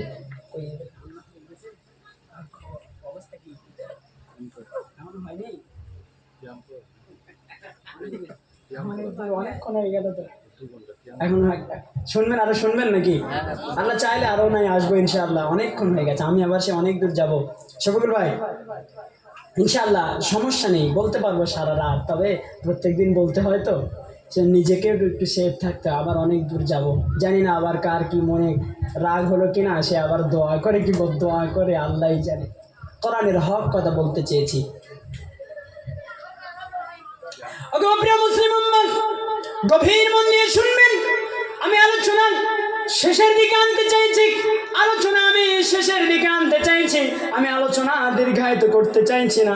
একটা জিনিস বলতে গিয়ে আর একটা সামনে চলে এসেছে, আমাদের মায়েদের কেমন সম্মান, আর সেই সম্মানটা আমরা কোন জায়গায় ব্যয় করছি। ওগো পৃথিবীর পুরুষ জাতেরা, আল্লাহর হাবিব সাল্লাল্লাহু আলাইহি ওয়াসাল্লাম বলেছেন, ওগো পৃথিবীর পুরুষ জাতেরা, তোমরা তোমাদের স্ত্রীকে কখনো আঘাত করবে না। বলুন বলুন, মারতে নিষেধ করেছেন, বলুন আঘাত করবে না। কারণ আমার মেয়ে তো লজেস, তাহলে যার কাছে দেব সে তো আঘাত করবেই, যার কাছে দেব সে তো আঘাত করবেই। আমার মেয়ে যদি ভালো হয়, আমি নিজের থেকে স্যাক্রিফাইস থাকতে পারবো যে না, আমার মেয়ে ভালো, আমার মেয়ে মার খাওয়ার মতো কাজ করবে না, আমার মেয়ে এমন কোনো কাজ করবে না যার জন্য আমার জামাইকে আলাদা হয়ে যেতে হবে। তোর বাপ মাকে ভাত দেবই না। আচ্ছা আচ্ছা, এমন রোগ আছে তো, তোর বাপ মার তুই খাওয়া, যা বই কি, তোর বাপ মা তুই রান্না করে খাওয়া, আমি খাওয়াতে পারবো। বুড়ো বুড়ির গন্ধতে সহ্য করা যায় না। আমাদের মেয়েগুলো আমরা এই প্যাটার্নের মানুষ করেছি। আল্লাহর হাবিব সাল্লাল্লাহু আলাইহি ওয়াসাল্লাম বললেন, ওগো পৃথিবীর পুরুষ জাতিরা, তোমরা তোমাদের স্ত্রীকে প্রহার করো না, তোমরা তোমাদের স্ত্রীকে মেরো না, তোমরা তোমাদের স্ত্রীকে শিক্ষা দাও তারা যেন পশ্চিম দিকে ঘুরে পেশাব না করে। তোমরা তোমাদের স্ত্রীকে শিক্ষা দাও তারা যেন গোসলখানায় পেশাব না করে। হয়তো শুনতে খারাপ লাগছে, এটাই বাস্তব। সংসারে জীবন উন্নতি আসবে না, সংসারে জীবনে উন্নতি আসবে না। এইভাবে তো কেউ শেখায় না। এইভাবে যদি আমার বয়স কম, হয়তো বয়সের সঙ্গে ম্যাচিউর হচ্ছে না, তবে ইসলামের হক কথাগুলো বলছি। আল্লাহর হাবিব সাল্লাল্লাহু আলাইহি ওয়াসাল্লাম বললেন, ওগো পৃথিবীর পুরুষ জাতিরা, তোমরা তোমাদের স্ত্রীকে মেরো না। তোমরা যদি তোমাদের স্ত্রীকে মারতে মারতে মারতে মারতে যদি চোখের কোন অংশে চোট খেয়ে যায়, বলুন এমন যুবক আছে, এমন চোখে যদি চোট খেয়ে যায়, চোখে যদি লেগে যায়, তোমরা তোমাদের স্ত্রীকে প্রহার করতে করতে যদি চোখের কোন অংশে চোট খেয়ে যায়, তার জন্য 23টি উট কাফারা করতে হবে। কয়টি উট বলুন? 23টি উট, মানে ক টাকা? সারা জীবন যে ইনকাম করেছেন, সারা জীবন ইনকাম করে একটা বাড়ি বানানো হয়েছে, খুব জোরে 8-10 লাখ টাকার একটা বাড়ি, আর কিছু করা হয়নি। এবার জায়গা জমি বিক্রি করতে হবে, এবার যে জায়গা জমি বিক্রি করতে হবে। আল্লাহর হাবিব সাল্লাল্লাহু আলাইহি ওয়াসাল্লাম বললেন, আচ্ছা যদি আমাদের পুলিশ ধরে নিয়ে যায়, আর পুলিশ যদি বলে অজিবুর রহমান তোমার আব্বাকে ধরে নেওয়া হয়েছে, এক্ষুনি থানাতে 1 লাখ টাকা পে করতে হবে, নইলে তোমার আব্বাকে ছাড়া যাবে না। আমার যদি কিছু না থাকে, গাড়ি ফাড়ি সব বিক্রি করে দিয়ে যেতে হবে। হবে কি হবে না? হবে তো, হবে তো, কারণ পৃথিবীর পুলিশ ধরেছে। ওগো পৃথিবীর স্বামীরা, গভীর মন দিয়ে শুনবেন, পৃথিবীর পুলিশের বিচার এই পৃথিবীর জন্য ক্ষণস্থায়ী। কিয়ামতের ময়দানে আল্লাহ রাব্বুল আলামিন কোটি কোটি মানুষের সামনে আমাদেরকে যখন জাহান্নামে দেবে, মুহাম্মদুর রাসূলুল্লাহ সাল্লাল্লাহু আলাইহি ওয়াসাল্লাম বললেন, সব থেকে উৎকৃষ্টতম সম্মান হলো কিয়ামতের সম্মান, আর সব থেকে নিকৃষ্টতম লজ্জা হলো কিয়ামতের লজ্জা। পৃথিবীতে আপনি যে ব্যবহার করবেন, কিয়ামতে যখন বিচার হবে, আপনাকে যখন জাহান্নামী করা হবে, আপনি যদি আমাকে এখন অপমান করেন, ভাই আপনার কথা আমাদের ভালো লাগছে না। 100 জন বসে আছেন, 500 জন শুনছেন, এলাকার 5000 মানুষ বসবাস করে, আমাকে বেইজ্জতি করলেন, এই জায়গায় কোনো ব্যাপার নয়। কিন্তু কিয়ামতের ময়দানে কোটি কোটি কোটি কোটি মানুষের সামনে আল্লাহ তাআলা যখন বলবে তুমি জাহান্নামে চলে যাও, এর থেকে বেইজ্জতির আর জায়গা থাকবে না। আল্লাহর হাবিব সাল্লাল্লাহু আলাইহি সাল্লাম বললেন, ওগো পৃথিবীর পুরুষ জাতেরা, তোমাদের পায়ের তলায় স্বামীদের জান্নাত এটা নিশ্চয়। তবে তোমাদের স্ত্রীকে তোমাদের ইজ্জত করা লাগবে। তোমাদের স্ত্রীকে মারতে মারতে যদি চোখের কোন অংশ চোট খেয়ে যায়, তার জন্য 23টি উট কাফারা করতে হবে। আমাকে যদি বলা হয় অজিবুর রহমান তুমি 23টি উট করো, আমাকে ভিক্ষা করতে হবে। কাফারা কাফারা, আমাকে পুলিশের হাত থেকে তো বাঁচতে হবে। হঠাৎ স্ত্রীকে মেরে দিলাম, চোখে লেগে গেল, তা বাঁচতে তো হবে। ওগো পৃথিবীর পুরুষ জাতেরা, তোমরা তোমাদের স্ত্রীকে মারতে মারতে যদি শরীরের কোনো হাড়েতে চোট খেয়ে যায়, যদি শরীরের কোনো হাড়ে লেগে যায়, তাহলে তোমাদের জন্য 43টি উট কাফারা করতে হবে। বলুন কয়টি উট? 43টি উট, মানে মরে আবার জন্মাতে হবে, তারপর 43টি উট কিনতে হবে। ওগো পৃথিবীর পুরুষ জাতেরা, তোমরা যদি তোমাদের স্ত্রীকে মারতে মারতে, স্ত্রী যদি গর্ভবতী থাকে, গর্ভে যদি সন্তান থাকে, আর সেই সন্তানের উপরে যদি কোনো আঘাত হয়, আর যদি সেই সন্তান যদি মারা যায়, সেই সন্তান যদি কোনো আঘাত হয়, সেই সন্তান যদি নষ্ট হয়ে যায়, সেই সন্তান যদি শেষ হয়ে যায়, ওগো পৃথিবীর পুরুষ জাতেরা, তোমাদের জন্য 53 উট কাফারা করতে হবে। ওগো পৃথিবীর পুরুষ জাতেরা, তোমাদের কাছে মায়েদেরকে তুলে দেওয়া হয়েছে, বোনদেরকে তুলে দেওয়া হয়েছে। একজন পিতা তার সারা জীবনের সম্পদ সঞ্চয় করে তার মেয়েকে তোমার হাতে তুলে দেওয়া হয়েছে। সেই মেয়ের সম্মান করার দায়িত্ব প্রত্যেকটা নারীর। স্ত্রীকে মারা যাবে না। যদি আপনি স্ত্রীকে মেরে আর হজে যান, আপনার হজ, স্ত্রীকে মেরে গর্ভের বাচ্চা নষ্ট করে দিলেন, আপনাকে আল্লাহ তাআলা মেনে নেবেন না। ওগো মায়েরা, আমি আপনাদের পক্ষে কথা বলছি, আপনাদের পক্ষে নয়, কোরআন হাদিসের পক্ষে। তবে আল্লাহর হাবিবের ঘোষণা অনুযায়ী স্বামীর সামনে তর্ক করতে যেও না। দুইজনের মধ্যে যদি কোনো ভুল হয়, একজন চুপ করে মেনে নাও, দেখবে সংসারের মধ্যে বরকত বাড়িয়ে দেবে কে? বলুন না সুবহানাল্লাহ। যদি দুইজনের মধ্যে ভুল হয়, একজন যদি মেনে নেয়, সংসারে আল্লাহ তাআলা বরকত বাড়িয়ে দেবে। যদি দুইজনের মধ্যে ভুল হয়, একজন যদি চুপ হয়ে যায়, সংসারে আল্লাহ কুদরত দিয়ে দেবে। আমাদের চেঁচামেচি, আমাদের চাল্লামেল্লি, আমাদের ঝামেলার জ্বালায় আল্লাহ সংসার থেকে বরকত তুলে নিচ্ছে। হয়ে গেছে আলহামদুলিল্লাহ। আমি ইতস্তত বোধ করছি না, কারণ আমি আমার সঙ্গে একজন ভাইকে নিয়ে এসেছি। আমাদের অনেক দূর যেতে হবে। আমি এই রাস্তা, আমি অনেক বড় একটা অ্যাক্সিডেন্ট হয়েছিল, আমার বন্ধু জানে। এই রাতে বাইক নিয়ে বাড়ি যাচ্ছিলাম, ভাইও জানে। সেই দিন ভাই আমার সঙ্গে ছিল না, রাতে বাড়ি যাচ্ছিলাম, আর ঠিক মানে 11:30টার পরে, মানে 12টা বাজে বাড়ি যাচ্ছিলাম। আমি কোরআন তেলাওয়াত পড়তে বাড়ি যাচ্ছিলাম, পড়তে একা, কেউ ছিল না সঙ্গে, ভয়ও পাচ্ছে আর গাড়িও চলছে। হঠাৎ সামনে একটা কুকুর পড়ে গিয়েছে, আমি আর ব্রেক না করতে পেরে কুকুরের গার উপরে উঠে গিয়ে সাথে সাথে কুকুরটি মারা গিয়ে আমি প্রায় 6 মাস অসুস্থ ছিলাম। এসব ফেস নতুন করে এসছে, মানে নতুন এসব ফেস, এসব চামড়া টামড়া কিছু ছিল না। রাত্রে গাড়ি চালাচ্ছিলাম, সেজন্য রাতেও চলতে ভয় লাগে। সেজন্য আমার সময় ছিল 8টা-10টা, আমি জানি 8টা-10টায় চলে আসবো। বৃষ্টির কারণে একজন আলেম আসার কথা ছিলেন, তিনি আসলেন না। আমি ক্ষমা চাইছি।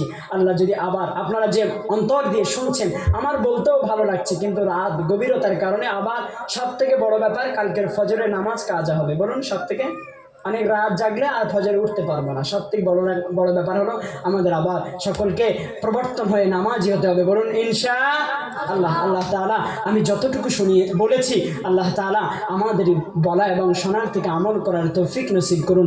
বলুন আল্লাহুম্মা আমিন। আল্লাহ সুবহানাহু ওয়া তাআলা ইসলামের প্রত্যেক ব্যাপারে আমাদের সিস্টেম অনুযায়ী চলার তৌফিক নসিব করুন। বলুন আল্লাহুম্মা আমিন। আল্লাহ সুবহানাহু ওয়া তাআলা স্বামী স্ত্রীর মধ্যে মহব্বত, ভালোবাসা পয়দা করে দিন। বলুন আল্লাহুম্মা আমিন। আল্লাহ সুবহানাহু ওয়া তাআলা আমাদের মায়েদেরকে সেফ থাকার তৌফিক নসিব করুন। বলুন আল্লাহুম্মা আমিন। আল্লাহ সুবহানাহু ওয়া তাআলা আমাদের সকলকে ক্ষমা করে কবুল করে নিন। সকলে বলুন আল্লাহুম্মা আমিন। একবার দরুদ শরীফ পড়ুন। আল্লাহুম্মা সাল্লি আলা